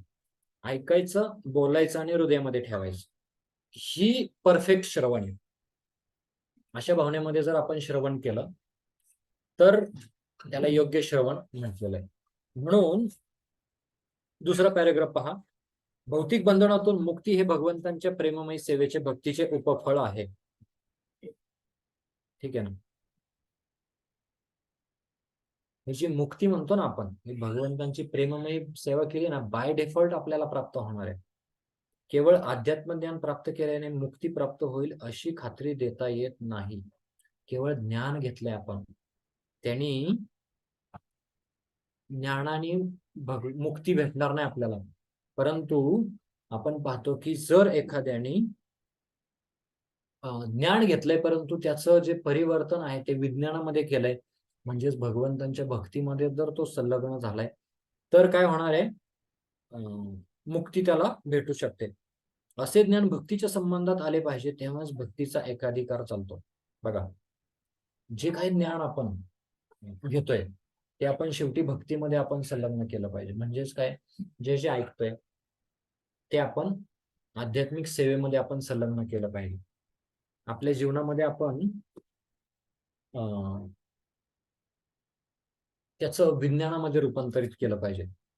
म्हणून जेव्हा जेव्हा कधी आपण ऐकतो की वैष्णव अपराध नाही केला पाहिजे, भक्तांच्या संघामध्ये राहिलं पाहिजे, योग्य भावनेमध्ये चांगला नामजप केला पाहिजे, तेव्हा हे फक्त ऐकण्याचं नाहीये, हे आपल्या जीवनामध्ये पालन करण्याचं आहे. आणि तुम्ही सगळ्यांनी माझ्यासाठी प्रार्थना करा, मी जे बोलतोय ते माझ्या जीवनामध्ये पालन करेल. अन्यथा श्रमएव हि केवलम, आपण पाठीमागच्या 2-3 श्लोकामध्ये पाहिलं ना, की जर एखाद्याने केलेली सेवा, एखाद्याने केलेली कृती जर भगवंतांबद्दल जर रुची आपल्याला प्राप्त करून देत नसेल तर ते श्रमएव हि केवलम आहे. ठीक आहे ना? म्हणून पुढे सांगतात की कर्मयोगाबद्दल सांगितलंय. आणि शेवटचा पॅराग्राफ पहा. म्हणून अल्पज्ञ अशा साधारण मनुष्यांपेक्षा श्रेष्ठ असणाऱ्या सुज्ञ मनुष्याने भगवंतांच्या दिव्य लीला कथांचे सतत श्रवण करून, त्यांचे स्तवन करून, त्याचे स्मरण करून आणि अविरतपणे त्याचे पूजन करून त्याचे चिंतन केले पाहिजे. बघा, मी तर श्रवणच सांगितलं, पण श्रवणाच्या पुढच्या विधी बघा. श्रवण केलं पाहिजे, स्तवन केलं पाहिजे, त्याचं स्मरण केलं पाहिजे, अविरतपणे त्याचं पूजन केलं पाहिजे नित्य, आणि तर ते आपल्याला चिंतन होणार आहे. म्हणून चिंतन हे सोपं नाहीये. जर एखादा ऑलिम्पिक मध्ये गोल्ड मेडल जर मिळवत असेल ना, त्याच्या अगोदर त्यांनी सराव खूप केलेला आहे त्याचा. बरोबर की नाही? म्हणून ते आपण केलं पाहिजे. बघा इथं काय सांगितलंय, चैतन्य महाप्रभूंनी वृंदावनवासी 6 गोस्वामींना भक्ती मार्गाचा प्रचार करण्याचा अधिकार प्रदान केला. त्यांनी वरील नियमांचे दृढतेने पालन केले आणि लोकांच्या हितासाठी दिव्य ज्ञानाने पूर्ण अशा प्रचूर साहित्याची रचना केली. तर षड गोस्वामींना चैतन्य महाप्रभूंनी कशा प्रकारे उपदेश केले आणि ते आपल्या जीवनामध्ये तंतोतंत पालन करून त्यांनी शास्त्रांचं लिखाण केलं. भगवंतांची जी लुप्त स्थळी होती त्याचा पुन्हा एकदा उद्धार केला, ते शोधून काढले. सर्व शास्त्रांचं सार लिहिण्यास सांगितलं आणि त्याच्यामध्ये भक्ती कशी प्रमुख आहे त्याच्याबद्दल लिहिलं. वैष्णव एटिकेट्स लिहिले. एखादा भक्त जर भक्ती करतोय तर वैष्णवता काय आहे, वैष्णव नियम काय आहेत, बरोबर की नाही? वैष्णव आचार काय ते शिकवलं. त्यांनी भागवत आणि तत्सम अधिकृत शास्त्रानुसार अनुसरून निरनिराळ्या वर्ण आणि आश्रमातील सर्व मनुष्यांकरता मार्ग निर्धारित केले. तर आपल्याला माहिती आहे की षड गोस्वामी खूप महान कार्य केलं त्यांनी. रूपमंजिरी, अनंग मंजिरी,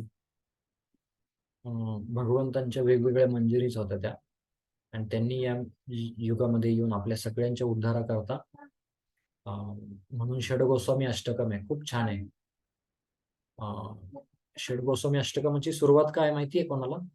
कृष्ण कीर्तन गान कृष्ण कीर्तन गान नर्तन करो. तर खूप सुंदर आहे. तर कोपी नाही का त्यांनी परिधान केल्यात आणि सगळ्यांच्या जीवनासाठी काय केलं ते गोस्वामी. म्हणून आपली परंपरा गोस्वामीची, गोदासाची नाहीये, हे आपण लक्षात ठेवलं पाहिजे. इंद्रियांवरती आपल्याला विजय मिळवावा लागेल. आपल्याला सुद्धा गुडाकेश व्हावं लागेल. कधी कधी आपल्या प्रवचनामध्ये मायादेवीचं आक्रमण होणार आहे, तर निद्रेवरती विजय प्राप्त करावा लागेल. कधी कधी खूप भूक लागणार आहे, परंतु पांडव निर्जल एकादशी आहे, करायला लागणार आहे आपल्याला. कधी कधी आपले इंद्रिय एवढे प्रबळ असणार आहेत की ते आपल्याला भोग करण्यासाठी बाध्य पाडणार आहेत, तेव्हा सुद्धा आपल्याला काय करावं लागणार आहे, त्या ठिकाणी इंद्रियांवरती संयमन करावं लागणार आहे.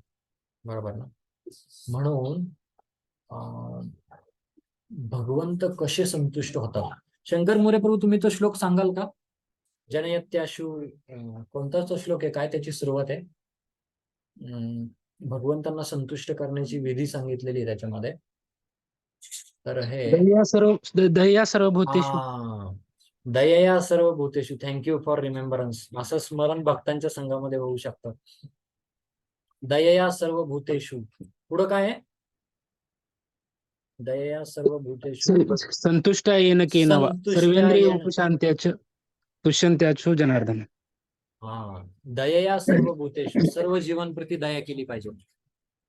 दयया सर्व भूतेषु संतुष्ट्या येणं केणवा. तर कुठल्याही परिस्थितीमध्ये आपण संतुष्ट राहिलं पाहिजे, बरोबर की नाही? सर्वेंद्रियोपशांत्याच. सर्व इंद्रिय जे आहेत आपली, तर ती सर्व इंद्रिय काय केली पाहिजे? आपण शांत केली पाहिजे. कशी शांत केली पाहिजे? तर त्याच्यावरती संयमन केलं पाहिजे, त्याच्यावरती विजय प्राप्त केला पाहिजे, तर आपल्याला ते प्राप्त होऊ शकतं. ठीक आहे.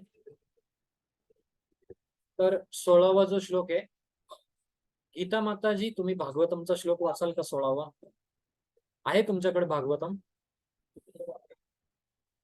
गीता माताजी, मी जे कधी बोलत नाही त्यांना मुद्दाम विचारतोय. गीता माताजी तुमच्याकडे आहे भागवतम? ओके. कुसुमराव तुमच्याकडे आहे भागवतम? माझा आवाज येतोय का सर्वांपर्यंत? हो प्रभूजी. ओके. तो इनके पास शायद. हाँ, वर्षा माताजी तुम्ही वाचाल का? वर्षा माताजी, वर्षा पी माताजी.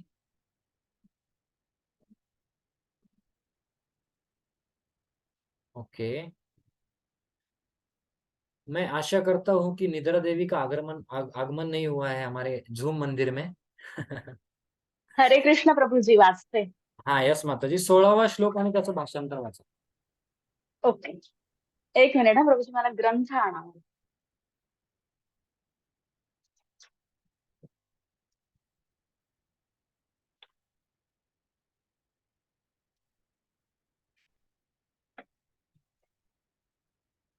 माताजी जोपर्यंत ग्रंथ त्यांचं भागवतम घेताय तोपर्यंत मी सांगू इच्छितो 16 ते 22 याच्यामध्ये भक्तीचा विकास हे आपला सेक्शन आहे. 16व्या श्लोकापासून सेक्शन चेंज होतोय, कशा पद्धतीने भक्तीचा विकास होतो. आणि 16 ते 20 मध्ये भक्तीमध्ये कुठले कुठले विविध टप्पे आहेत त्याच्याबद्दल चर्चा करण्यात आलेली आहे. ध्यानपूर्वक श्रवण करा. यस माताजी. येस, हरे कृष्ण प्रभूजी. दंडवत प्रणाम. 16वा श्लोक ना.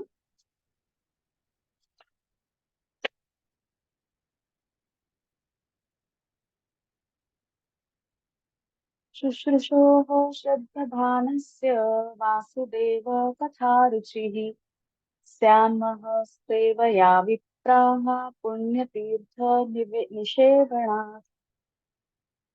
हे द्विजश्रेष्ठांनो, दोषमुक्त झालेल्या भगवत भक्तांची श्रद्धेने काळजीपूर्वक सेवा केल्यानेच दिव्य सेवा संपन्न होत असते. अशा सेवेनेच भगवान वासुदेवांच्या लीला कथांच्या श्रवणात रुची निर्माण होते. हरे कृष्ण. दंडवत प्रणाम. धन्यवाद माताजी. शुश्रूषो श्रद्धधानस्य. शुश्रूष म्हणजे जे श्रवण करण्यात मग्न आहेत. श्रद्धधानस्य म्हणजे श्रद्धेने, काळजीपूर्वक आणि एकाग्रतेने श्रवण करतात.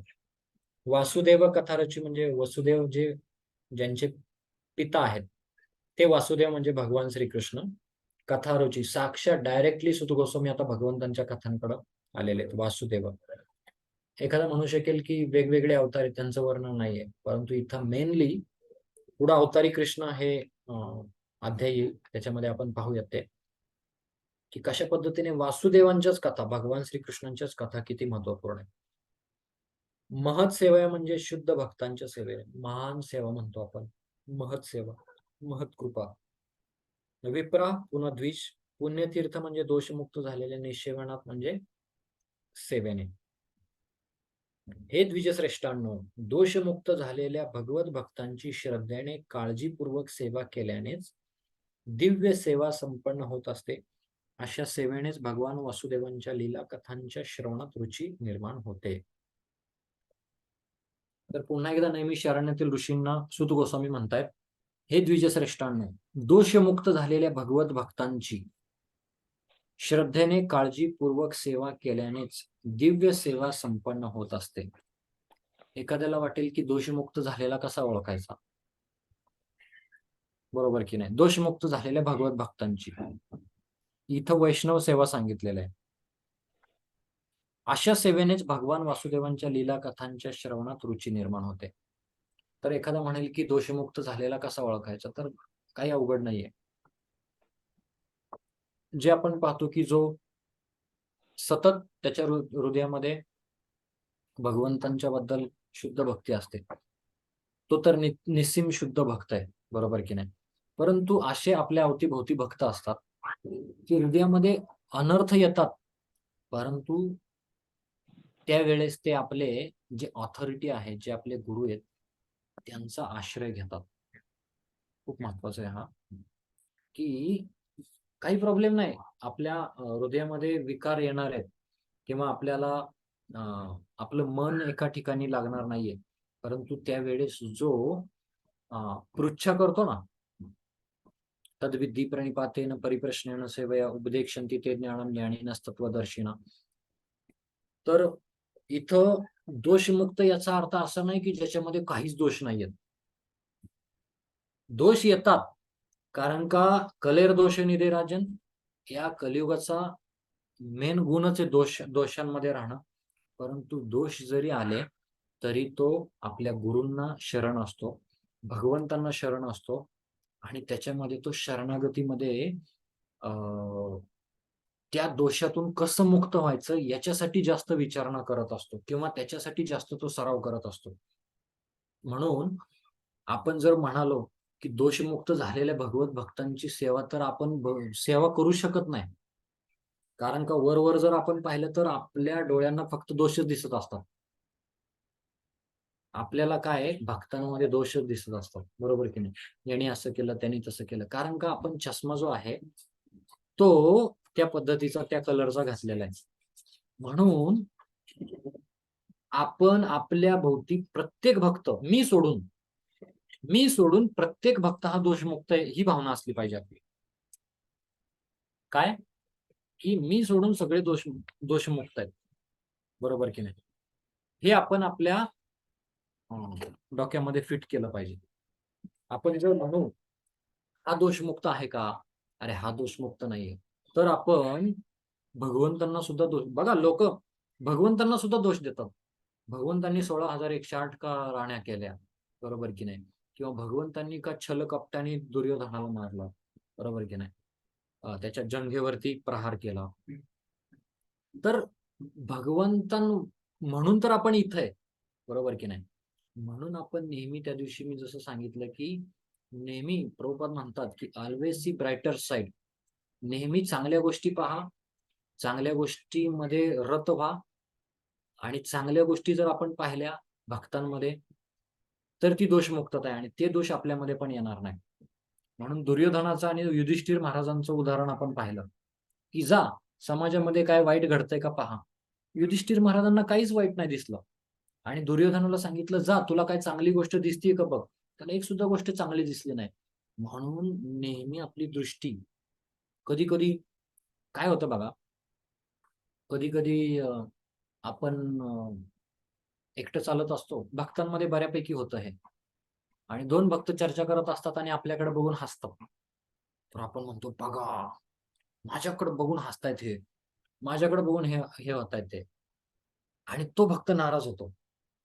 पण एखादा सुज्ञ भक्त आहे, तो जर हसत असेल तर तो म्हणेल प्रभूजी माझ्याकडून काही चुकी झाली का, तुम्ही माझ्याकडे हसत होते पाहून, बरोबर की नाही? तेव्हा ते पुढचे भक्त काय म्हणतील, नाही प्रभूजी तुमच्यामध्ये एवढे महान गुण आहेत त्याच्याबद्दल आम्ही चर्चा करत होतो, तुम्ही कशा पद्धतीने ही सेवा सुंदर केली, तुम्ही मग आपल्याला कळतं अरे खरंच हे भक्त आपल्याकडे बघून हसत होते ना, याचा अर्थ असा नाही की ते माझ्याबद्दल वाईटच गोष्टी चिंतन करत होते. म्हणून मी एक वाक्य नेहमी सांगतो की गैरसमज झालेल्या व्यक्तीला ते पण ऐकायला येतं जे की बोललेलं नाहीये. म्हणून आपण आपल्या मनाची अशी स्थिती केली पाहिजे की कुठल्याही परिस्थितीमध्ये आपण हेच ठेवलं पाहिजे की या समस्त दुःखाचं कारण मी आहे. जे काही मला भेटतंय ना, पोस्टमन मला येऊन पत्र देत आहेत ना, तुम्ही असे तुम्ही तसे तुम्ही हे केलं, त्याचं कारण मीच आहे, माझं या ठिकाणचं वास्तव्य. म्हणून गुरु महाराज याच गोष्टीवरती जास्त भर देतात. हे कशाचं लक्षण आहे? प्रगतीचं लक्षण आहे. जर एखादा म्हणेल की नाही नाही मी का बदलायचं, त्यांना कळत नाही का, ते पण एवढ्या वर्ष भक्तीमध्ये आहेत, असं जर आपण म्हणत राहिलो तर आपल्यामध्ये बदलाची भावना नाहीये, बदल आपल्यामध्ये अपेक्षित आपल्याला नाहीये. म्हणून आपल्यामध्ये बदल कोण करू शकतो? शेजारची येऊन बदल नाही करू शकत आपल्याला. आपले गुरु महाराज पण आपल्यामध्ये बदल येऊन नाही करू शकत. गुरु महाराज कृपा देतील, परंतु बदल जे आहे, इच्छा स्वातंत्र्य आहे ते आपल्यावर आहे. म्हणून आपण जो बदल आहे तो आपण आपल्यामध्ये, म्हणून म्हणतात ना आचार्य की आपल्याला पतंग उडवावी लागेल. आता संक्रांतीमध्ये बरेच पतंग उडवत होते, असं नाही की दुसऱ्या सोसायटीचे येऊन तुमची पतंग हातामध्ये धरून उडवणार आहेत, नाही, ज्याच्या हातामध्ये दोरी आहे त्यालाच उडवावी लागते ती पतंग, ठीक आहे ना? म्हणून दोषमुक्त जे भगवत भक्त आहेत, म्हणून गुरु महाराज नेहमी सांगतात आपल्या आजूबाजूला जो तिलकधारी वैष्णव आहे हा काय आणि कुठल्या स्थितीमध्ये आलाय हे जर तुम्ही ओळखलं ना, तुम्ही मूर्छित होऊन पडाल, गुरु महाराज म्हणतात, ठीक आहे ना? आणि त्यांची सेवा केली पाहिजे आपण, सगळे भगवत भक्तांची सेवा केली पाहिजे आपण. कारण का आपण जर तिथं डिस्क्रिमिनेट करत जर बसलो, हा भक्त असा ना, हा भक्त दोषपूर्ण ना, हा दोषमुक्त, तर आपली सेवा होणार नाही त्या ठिकाणी, बरोबर की नाही? आता नैमिषारण्यातील ऋषींचं भाग्य आहे, त्यांना एकदम श्रेष्ठच द्विजश्रेष्ठ भेटलेले आहेत, आणि आपलंही परम भाग्य आहे. आपलं काय अहो भाग्य आहे की आपल्याला श्री प्रभुपादांच्या प्रामाणिक संस्थेमध्ये भाग घ्यायला भेटलाय. त्या ठिकाणी आपल्या अवतीभोवती सगळे भगवत नाम करणारे भक्त भेटलेले आहेत, बरोबर की नाही? नास्तिक कोणी नाहीये, मायावादी कोणी नाहीये, बरोबर की नाही? तात्पर्यामध्ये आपण पाहतो 3 पॅराग्राफ आहे त्याच्यामध्ये, 3 पॅसेज आहेत. पहिल्या पॅसेजमध्ये प्रभुपाद म्हणतात जीवाने भगवंतांविरुद्ध केलेला विद्रोह हेच त्याच्या बद्ध जीवनाचे कारण आहे. बंडखोरी, विद्रोह, एखादा नेता या पक्षातून त्या पक्षात जातो ना, त्याला विद्रोह किंवा बंडखोरी म्हणतात. तर आपण सुद्धा भगवंतांबरोबर बंडखोरी केलेली आहे, आपण सुद्धा पक्ष बदललाय. आपल्या हातामध्ये झेंडा कुठला होता? हरिनामाचा झेंडा होता, भागवताचा पताका होता. तो सोडून आपण या ठिकाणचे वेगवेगळ्या देशाचे वेगवेगळे झेंडे आपण हातामध्ये घेतलेले आहेत. कालच्या 26 जानेवारीला पाहिलं आपण. ठीक आहे ना. तर राष्ट्रभक्ती असावी, परंतु त्याही पलीकडं जी कृष्ण भावना आहे, जे की जीवाचा खरा स्वभाव आहे, त्याच्याबद्दल व्यक्तींनी जागृत पाहिजे. काही व्यक्तींना देव किंवा दैवी संपदेने युक्त असे म्हणतात आणि काहींना व्यक्तींना असुर म्हणतात. तर देव आणि असुर, असुरांना भगवंतांचे स्वामित्व मान्य नाही. भगवद्गीतेच्या 16व्या ह्याच्यामध्ये सांगितलंय असुरांचं वर्णन. तर सुदामा प्रभू नेहमी सांगतात की सुर कोणाला म्हणावं आणि असुर कोणाला म्हणावं. जो भगवान के सुर में सुर मिलाता है उसको सुर कहते हैं और भगवान के सुर में सुर नहीं मिलाता उसको असुर कहते हैं. तर सोपी डेफिनेशन आहे. जो सतत भगवंतांच्या चिंतनामध्ये रत झालाय त्याला भगवत भक्त म्हणायचं. भगवंतांच्या इच्छेनुसार विभिन्न देशात भगवंतांचे जे मुक्त सेवक आहेत त्यांच्या कृपेने या असुरांची क्रमशः भगवत चेतने सुधारणा होते. आपण पाहतो की वेगवेगळ्या देशामध्ये वेगवेगळे भक्त आहेत, ते प्रार्थना करत असतात, म्हणून भौतिकवादी स्तरातून ते भक्त बनतात. पुढे सांगितलंय की एक खोटा दावा करतात लोक. काय की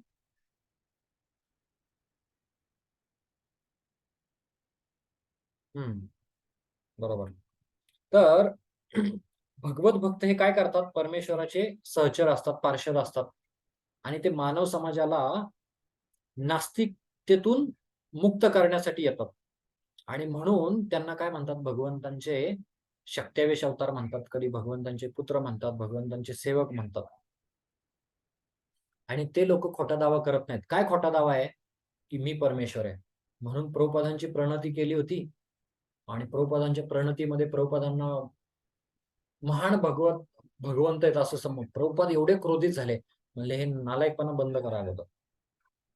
आणि प्रभुपाद म्हणले common man cannot be God and God cannot be common man. म्हणून मायावादाला तिथंच खंडन केलं, मायावादाचं.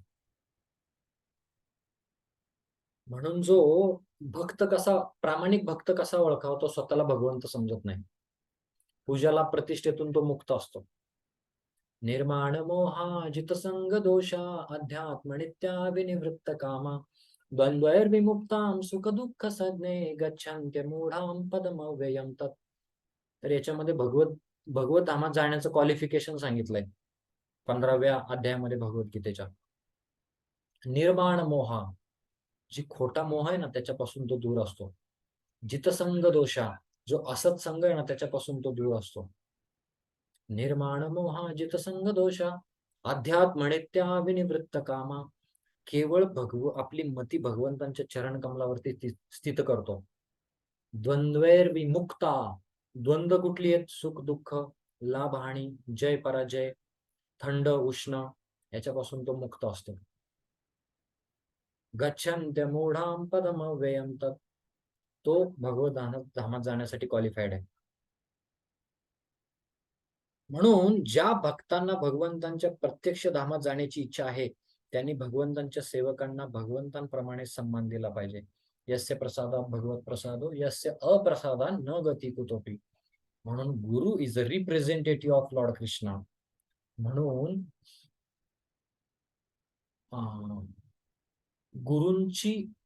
गुरूंना मान भगवंतां समान दिला पाहिजे. गुरु हे भगवंत नाहीयेत, परंतु भगवंतांचे प्रतिनिधी आहेत. म्हणून प्रतिनिधीला सुद्धा तेवढाच मान दिला जातो. म्हणून आपण जेव्हा आपापल्या गुरूंची व्यासपूजा असते तेव्हा गुरूंना चामर करणं, त्यांचं पाद प्रक्षालन करणं किंवा गुरूंना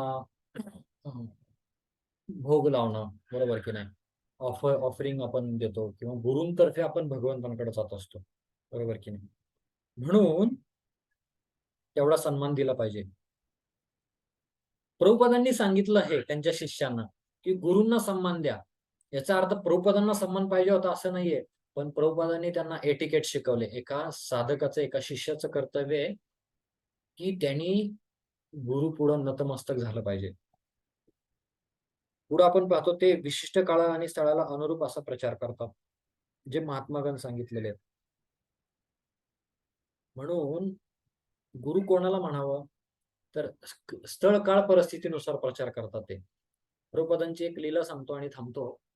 प्रभुपाद भारतामध्ये होते आणि भारतामध्ये असताना प्रभुपादांनी प्रश्न विचारला, सगळ्यात महान अशी कुठली गोष्ट आहे ज्यानी आपण भक्तीमध्ये प्रगती करू शकतो? तर बऱ्याच लोकांनी बरीच उत्तर देत होते आणि एका भक्ताने उत्तर दिलं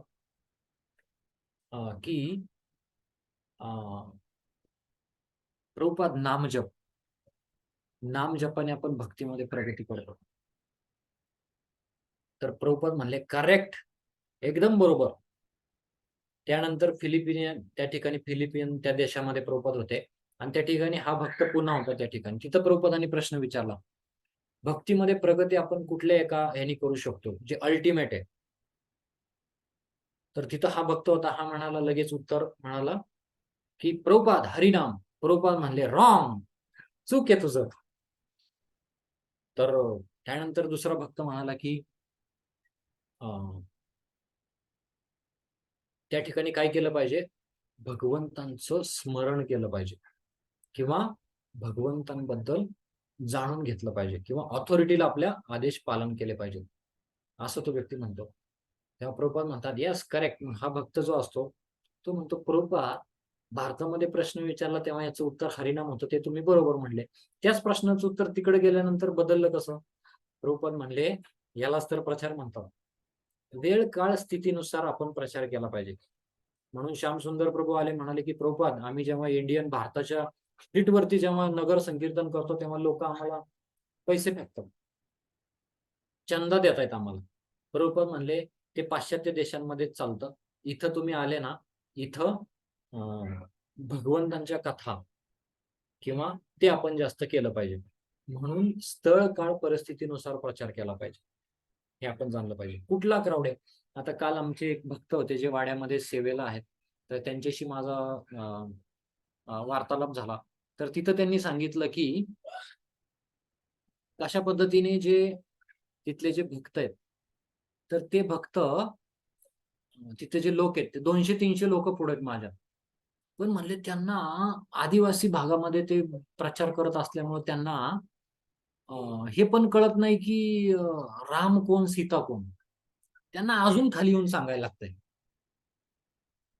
तर मी त्यांना म्हणलं, प्रभूजी तुम्ही आम्हाला इथं सहन करू शकत नव्हते, तुम्ही त्यांना कसं काय सहन करताय?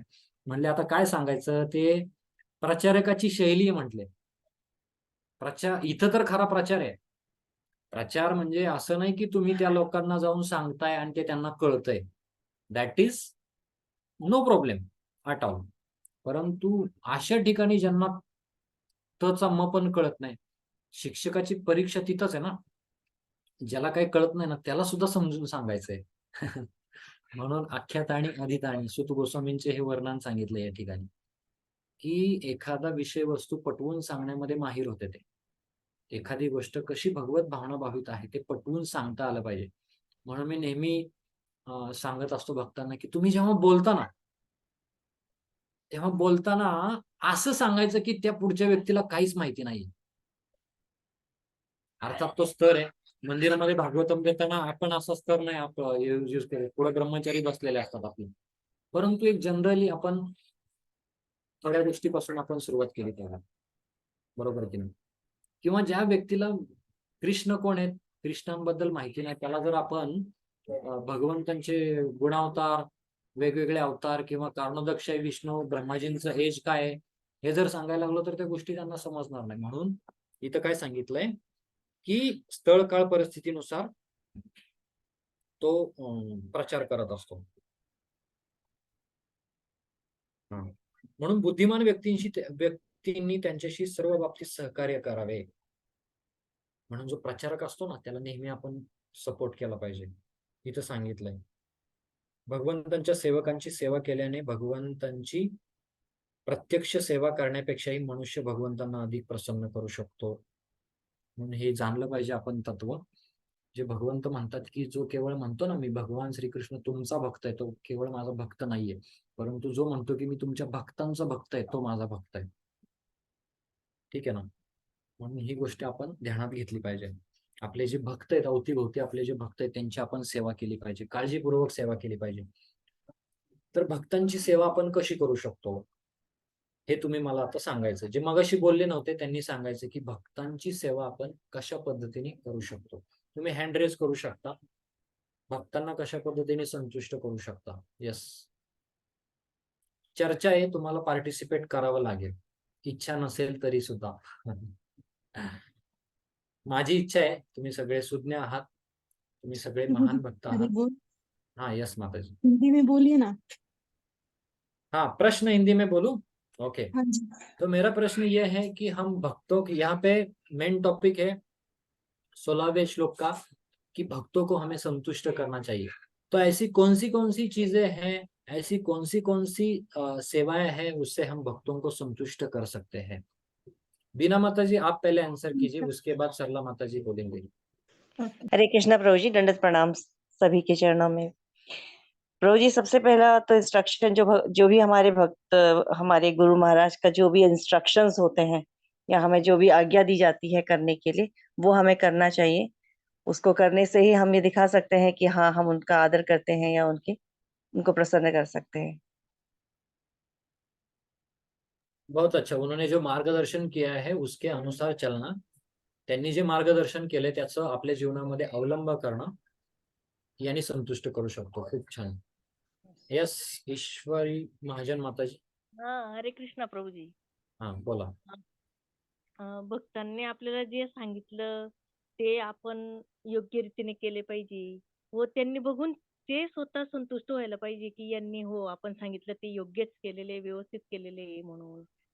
आणि त्यांनी जे सांगितलं ते आपण ध्यानपूर्वक केलं पाहिजे की चुकी न होता सगळं व्यवस्थित करायला पाहिजे. त्यांनी जी सेवा दिली ती आपण आदराने स्वीकार केली पाहिजे. म्हणजे मी, खास करून मीच स्वीकार केली पाहिजे की ते बघून त्यांना आनंद झाला पाहिजे.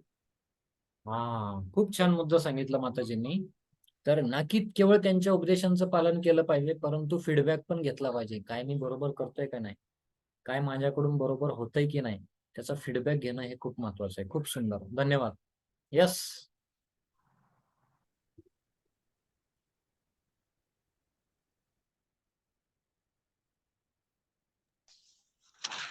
प्रभु जी, एक रह गया था इसमें जोड़ना मुझे हाँ हाँ यस, कि जोड़िए जोड़िए. हमें गुरु महाराज का या हमारे जो भी भक्तों का उसी तरह आज्ञा का पालन करना चाहिए। जैसे कि हमें सोचना नहीं है, अगर उन्होंने हमें बताया है ये करना है तो हमें करना ही चाहिए। जैसे हनुमान ने कभी अपने जब राम को बताया था कि आपको ये जाना है, तो राम ने कभी ऐसा सोचा नहीं कि मुझसे होगा या नहीं, क्योंकि भगवान के प्रति श्रद्धा होती है और पूरा विश्वास होना चाहिए कि हमें करना ही है। उसका हमें उपाय निकालने चाहिए, लेकिन हमें करना चाहिए। हाँ, जो भी हमें सेवा दी है वो करना ही चाहिए, उसमें कोई एक्सक्यूज नहीं। किंतु हाँ। परंतु नहीं लगाना चाहिए. बहुत यस। अच्छा. ओके, अजून कोणी सांगणार? हरी बोल प्रभु जी। वो जो बीना माता जी ने बताया था ना, गुरु की आज्ञा के हिसाब से और उनको उनका संग करके, और एक कृष्णानंद प्रभु जी बताते हैं प्रसाद खिला के। हाँ, बहुत इम्पोर्टेंट है ये.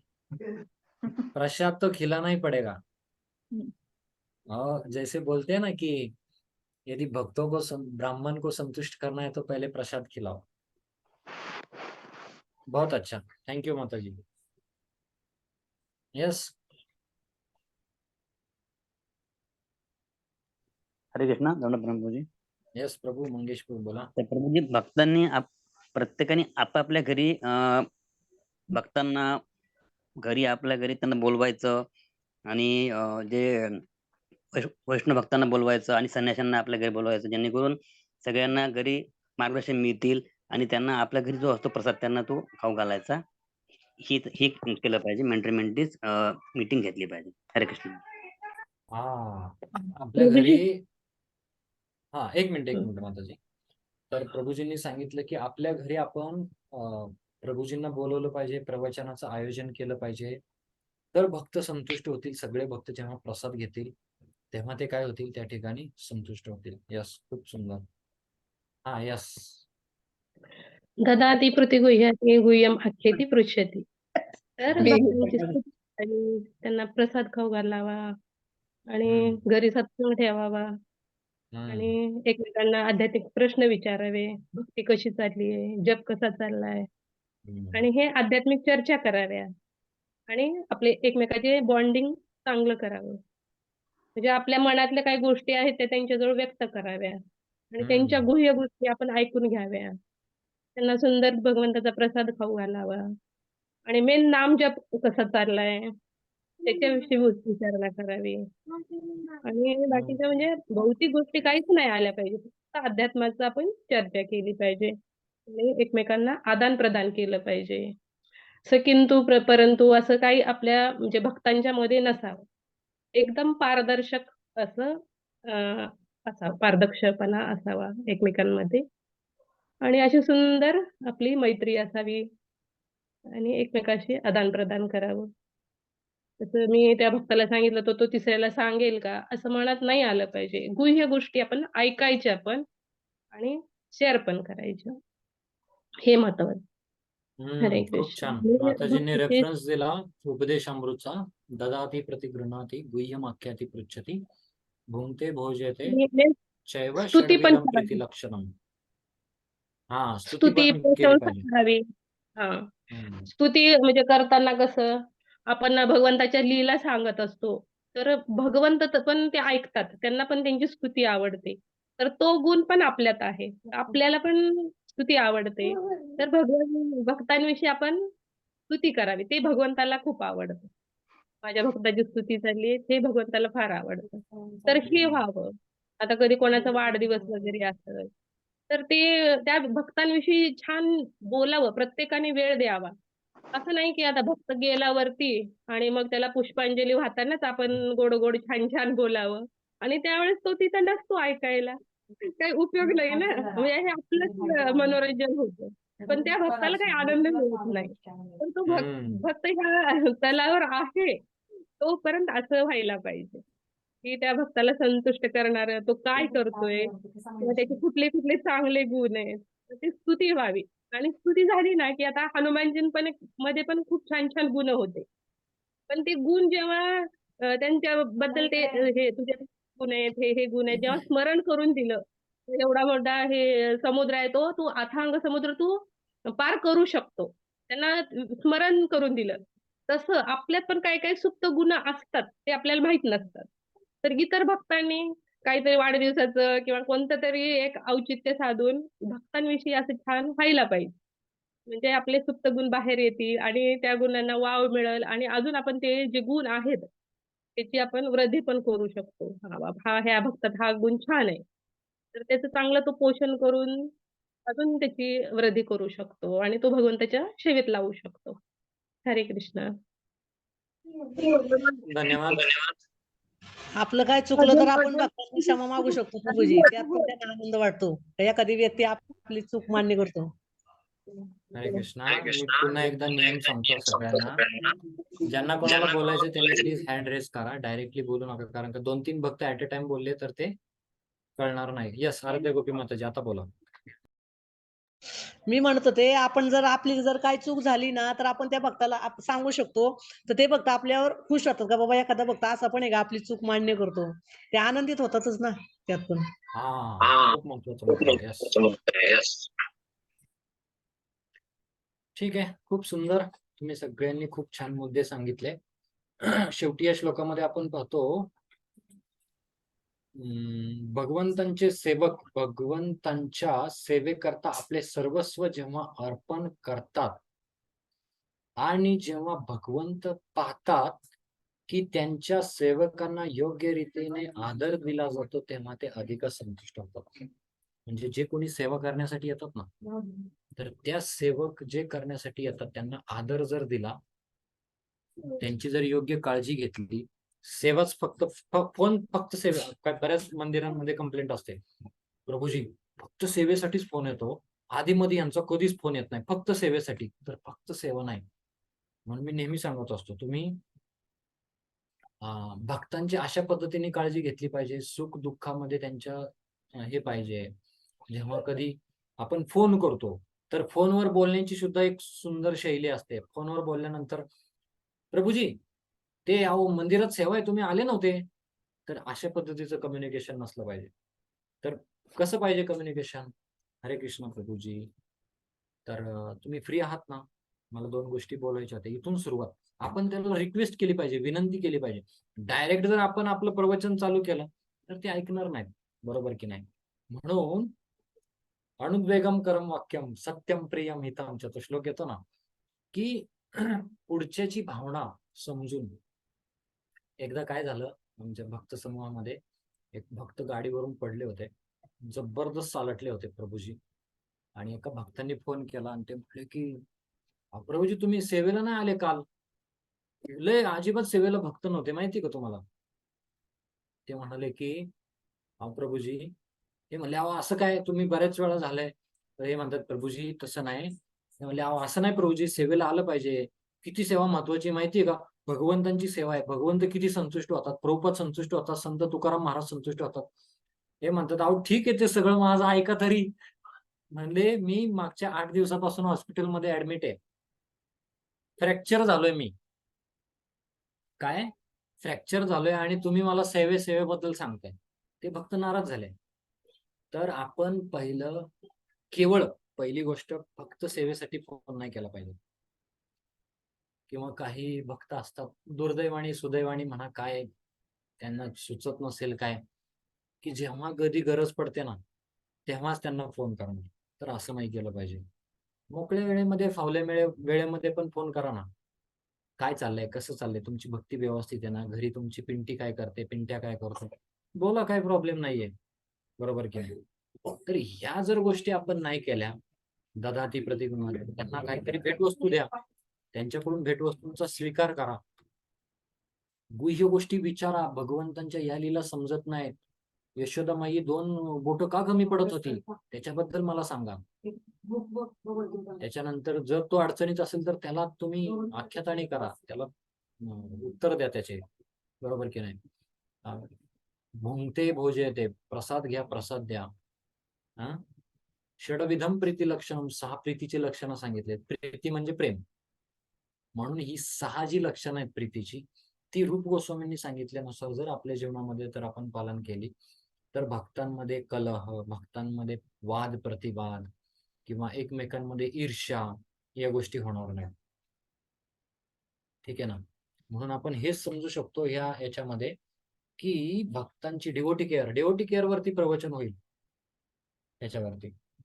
म्हणून भगवंतांच्या सेवकांची सेवा केल्याने मनुष्याला क्रमशः अशा सेवकांचे गुण प्राप्त होतात. किती सुंदर गुण आहे बघा हा. जर भक्तांची सेवा केली, भगवंतांच्या भक्तांची जर सेवा केली, तर भक्तांमध्ये जे गुण आहेत ते आपल्यामध्ये येतात. किती छान आहे ना? ते मराठी पिक्चर मध्ये डायलॉग असतो ना, माझा आत्मा तुझा, तुझा आत्मा बाहेर. वेगवेगळे असतात. परंतु इथं जर भक्तांची जर सेवा केली, भक्तांचं जर ग्लोरिफिकेशन केलं, व्होकल ऍप्रिसिएशन जर केलं, तर त्या भक्तामध्ये जे चांगले गुण आहेत ते तुमच्यामध्ये येणार आहेत. तर काय हरकत आहे करायला? आपल्याला जर चांगले गुण विकसित करायचे आहेत तर आपण का करू नये? बरोबर की नाही?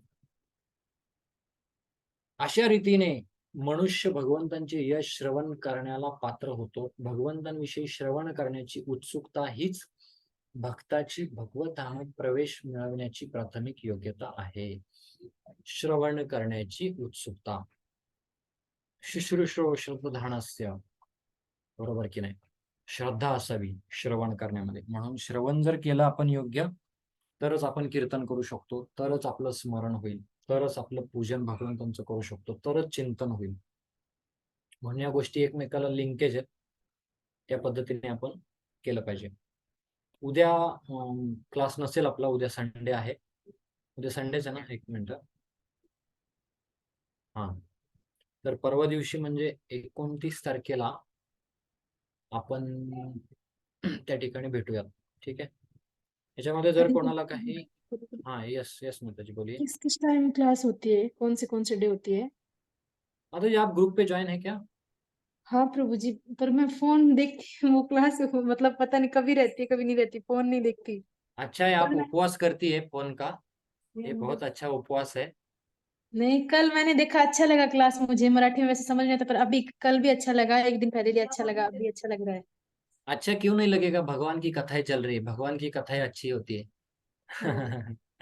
ठीक है ना, तो भगवान है, गुरु महाराज है, उनकी तरह से है।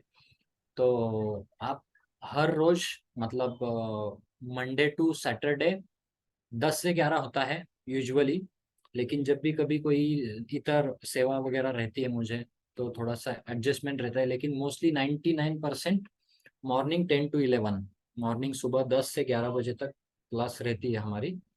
तो आप उस ग्रुप में जुड़ जाइए और इसका लाभ उठाइए। ठीक है, हरी बोल, थैंक यू। ठीक है, खूप खूप धन्यवाद। म्हणजे एकच मिनिट. यस माताजी. हो ते नोट्स काढायचं कसं ते त्याच्याबद्दल थोडस सांगाल. हा, आता तुम्ही छान मंदिरात लेक्चर वगैरे देता, ते म्हणजे जरा एक पद्धत सांगा कसं. आम्ही थोडं कन्फ्युज होतोय म्हणजे कसं काय काढायचे नोट्स आणि मग ते प्रत्येक हे सांगता आलं पाहिजे. ओके, ठीक आहे, मी ते सांगतो. त्याच्यापूर्वी याच्या संबंधित स्वीटी माताजी तुमचा प्रश्न आहे का याच्या संबंधित? प्रभूजी मला प्रश्न नाही, पण मला सगळ्यांना म्हणजे प्रभूजी एकदा अनाऊन्स करा ना, उद्या पुष्पाभिषेक आहे त्याबद्दल मंदिरामध्ये. Very good, very good, thank you thank you. ठीक आहे, चालेल. तर आज दिवसभर मंदिरांमध्ये सेवा असतील. मला ऍक्च्युली सगळे भक्त परिचित नाही आहेत. सगळे मी आशा करतो की गोविंदामधून आहेत, पण काही पुण्यामधूनही भक्त जॉईन होत आहेत. तर तुमच्या मंदिरांमध्ये वेगळं शेड्यूल असेल, परंतु विशेष करून निगडी जे राधा गोविंद देव मंदिर आहे, तर त्या ठिकाणी उद्या पुष्पाभिषेक असेल सायंकाळचा. तर हळूहळू मी करेल. म्हणजे मला अशी इच्छा आहे की आपल्या ग्रुपमध्ये काही अनाउन्समेंट जर असतील तर त्या एका भक्ताला विशेष करून देता येतील, किंवा जे होस्ट आहे ते आता होस्टिंग मीच करतोय. तर जर तुम्हाला झूम येत असेल तर मी को होस्ट वगैरे करू शकतो. तर अशा वेगवेगळ्या गोष्टी आहेत. पण मंदिरामध्ये संध्याकाळी राधा गोविंदजींचा पुष्पाभिषेक असेल आणि त्या पुष्पाभिषेक मध्ये भगवंतांचे जे फुलं आहेत तर त्यांना पाकळ्या काढण्याची सेवा आज दिवसभर मंदिरांमध्ये चालू आहे. उद्याही उद्या आहे का? ओके, ठीक आहे. मंदिराचा मेसेज तुम्हाला 4 वाजल्यापासून या पुष्प ही सेवा पाकळ्या करायची, आणि उद्या पण दिवसभर आहे. ओके, आणि प्रसाद पण आहे उद्या. ते महत्वाचं आहे. ठीक आहे, तर जे सेवा भक्त आता तुम्ही म्यूट करा. तुम्ही, मला वाटतं तुम्ही लाऊडस्पीकर लावलेला असल्यामुळं. धन्यवाद. तर माताजींनी सांगितलं की संध्याकाळी असेल, उद्या दिवसभर पेटल्स पकिंग सेवा किंवा त्या सेवा असतील आणि त्या सेवेमध्ये तुम्ही भाग घेऊ शकता. आणि आपण भगवंतांचं चिंतन होण्यामध्ये जे वीकली कार्यक्रम असतात तर त्याच्यामध्ये सुद्धा येणं, त्याच्यामध्ये भगवत कथा ऐकणं, तेही खूप महत्वाचं आहे. आणि तुम्ही सगळ्यांनी या आणि उत्साहपूर्वक सगळ्यांनी असे जे मोठे मोठे उत्सव असतात किंवा शनिवार रविवारचे सत्संग असतात तर त्याच्यामध्ये उत्साहाने भाग घ्या. ठीक आहे, हरिबोल प्रभूजी, आज पण 4 वाजेपासून आहे. आज संध्याकाळी ना? ठीक आहे. आणि माताजी विशेष करून सगळेच भक्त आपल्या मंदिराच्या व्हॉट्सअप ग्रुपवरती जॉईन आहेत. तर सेवेबद्दल माहिती त्या ग्रुपवरती श्री मोहन प्रभूजी टाकत असतात. तर त्याच्यावरती पण तुम्ही अपडेट राहा, अप टू डेट राहा. तिथेही तुम्हाला ते मेसेज भेटतील. दररोजच आपल्याला शक्य होणार नाही याच्यामध्ये आपल्याला ते अनाउन्समेंट करणं. तर महत्वाचं म्हणजे मंदिराच्या ज्या ऑथॉरिटीच्या ज्या काही महत्वाच्या सेवा असतील तर त्या सेवेला प्राधान्य द्या. तुम्ही तिकडं कारण सांगू नका आम्ही या ठिकाणी गीत मोठे भागवत कथा असते किंवा त्याच्यामध्ये हे असते, तर ते मला ऍक्सेप्टेबल नसेल, पहिलंच सांगतो मी. तर तुम्ही ज्या ज्या मंदिराच्या आपल्या ज्या काही महत्वपूर्ण सेवा असतील तर त्या सेवेमध्ये पहिली प्रायोरिटी द्या. आणि नंतर तुमच्या सगळ्यांसाठीच युट्यूब वरती रेकॉर्डिंग केलं जातं, तुम्ही नंतर तो क्लास ऐकू शकता. परंतु जर तुम्हाला इतर काही सेवा नसेल तर तुम्ही झूम मध्ये पार्टिसिपेट व्हा, अन्यथा तुम्ही युट्यूब मध्ये ते लेक्चर नंतर ऐकू शकता. ठीक आहे, तर तर शुक्लीला माताजींनी जो प्रश्न विचारला त्या प्रश्नाचं मी सांगतो. तर मी स्वतः काही भक्तांना फॉलो करतो, काही भक्तांचं अनुसरण करतो. जसं अमरेंद्र प्रभू असतील, खूप मोठी मोठी नावं आहेत, मी खूप छोटा आहे. अमरेंद्र प्रभू असतील, गौरांग दर्शन प्रभूजी असतील किंवा राधेश्याम प्रभूजी असतील, तर मी स्वतः त्या भक्तांचं अनुसरण करतो. तर पहिलं तिघांचं मिळून मी काही कॉमन गोष्टी सांगतो तुम्हाला. जे की कसं आपण नोट्स काढू शकतो. पहिलं तर एखादी गोष्ट विषय वस्तू आहे, ती विषय वस्तू तुम्हाला दिलेली विषय वस्तू ध्यानपूर्वक समजून घेणं आणि त्याचे काही महत्वाचे टॉपिक सिलेक्ट करणं. जसं मला मागच्या 15-16 तारखेला क्लास देण्यात आला, तर ते मला आदल्या दिवशी सांगण्यात आलं, कारण का भक्त एक सेवेमध्ये नव्हते किंवा काय. तर आदल्या दिवशी सांगितल्यानंतर आज संध्याकाळी 8 वाजता सांगितल्यानंतर उद्या 8 वाजता भागवतम द्यायचंय, बरोबर की नाही. 12 तास त्याच्यामधले झोपण्यामध्ये 6 तास गेले समजा, तर थोडेच वेळ आहे तुम्हाला हे करण्यासाठी. तुम्ही विशेष करून जो अध्याय चाललाय त्याचं लिंकेज वाचा, ठीक आहे ना. तो प्रसंग पहा. सगळ्यात महत्वाचं, तुम्ही असं नाही की तुम्हाला जो श्लोक दिलाय तो श्लोक फक्त करणं, असं कधीच करू नका. तर सुरुवात तुम्ही त्याचा बॅकग्राऊंड वाचा, बॅकग्राऊंडला काय आहे हे समजून घ्या. ते समजून घेतल्यानंतर पुढं काय होणार आहे ना हे फक्त माहिती असू द्या, ते सांगायचं नसतं कधी. जसं पिक्चरचा जो ट्रेलर असतो ना, त्याच्यामध्ये सगळ्या पिक्चर बद्दल हे नाही केलं जात.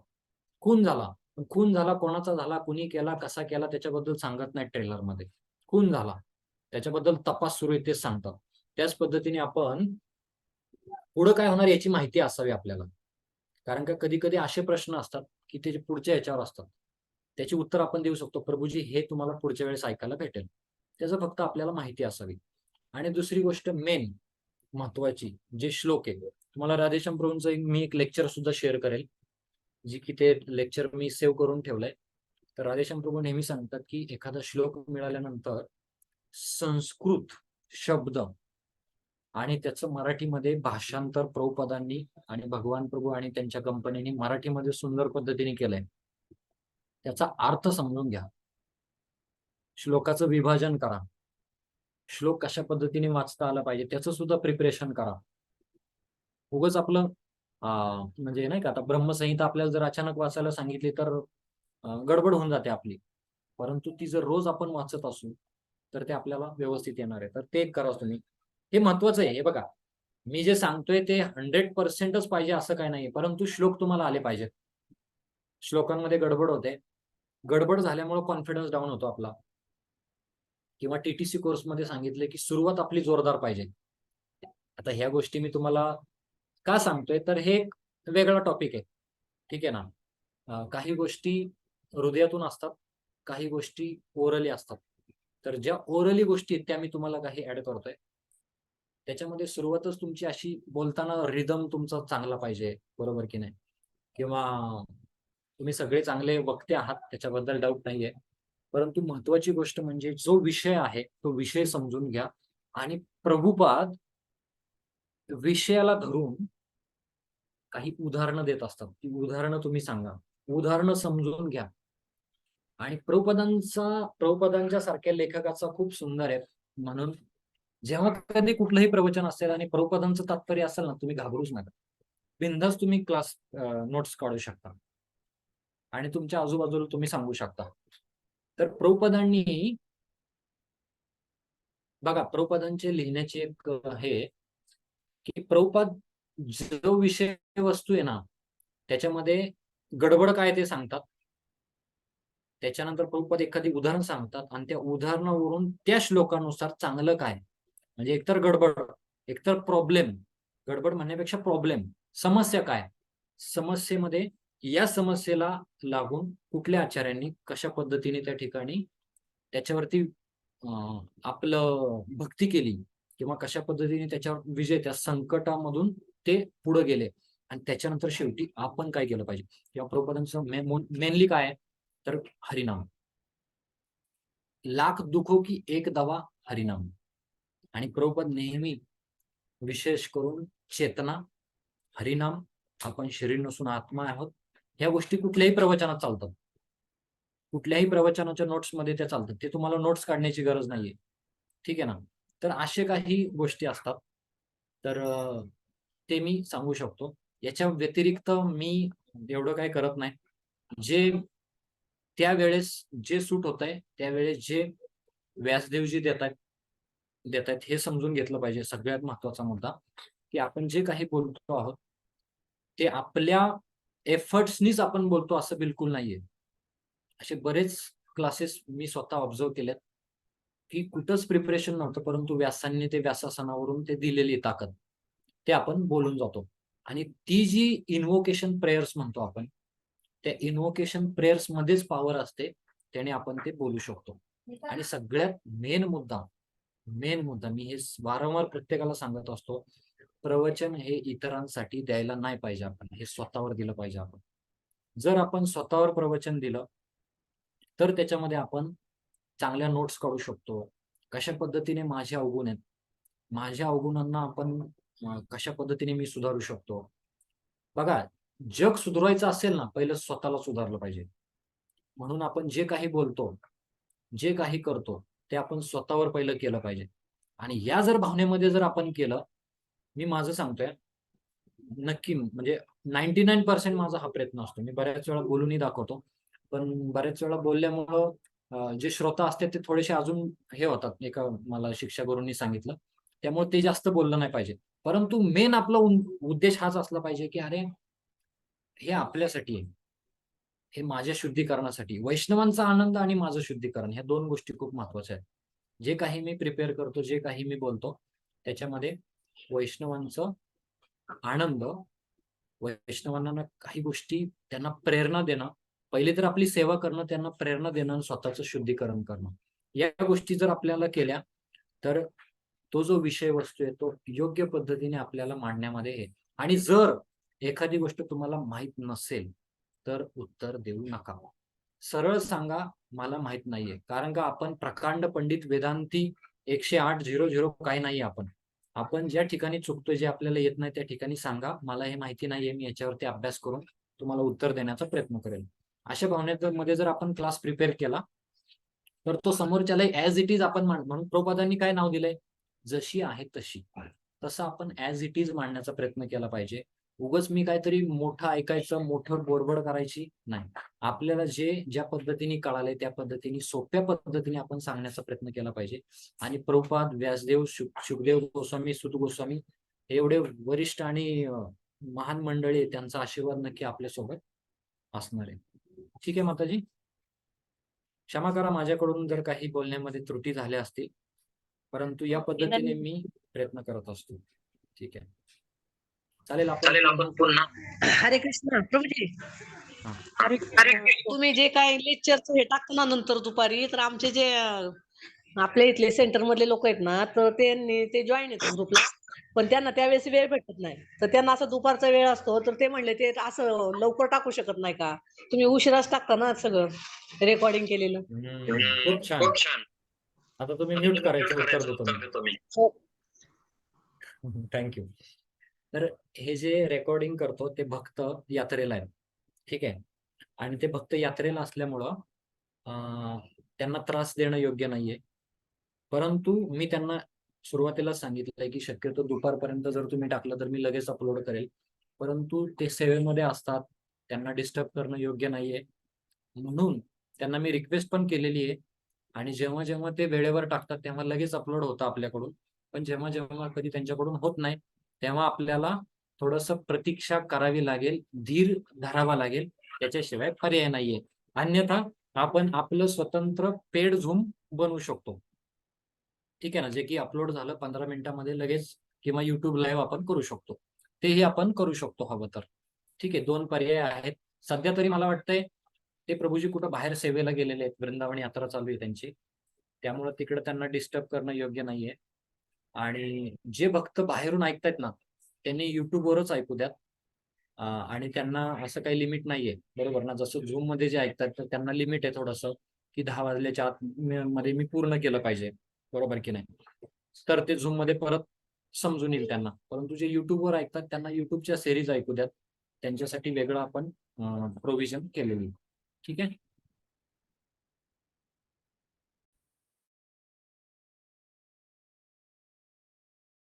चालेल, आपण थांबूयात.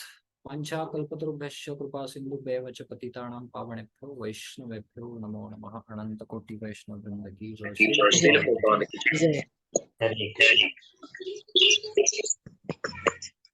दिलावर जी, अगर आपकी बाइक का गोपीनाथ लीला प्रभु की जय जय जय जय हरी हरे बोल. कृष्ण.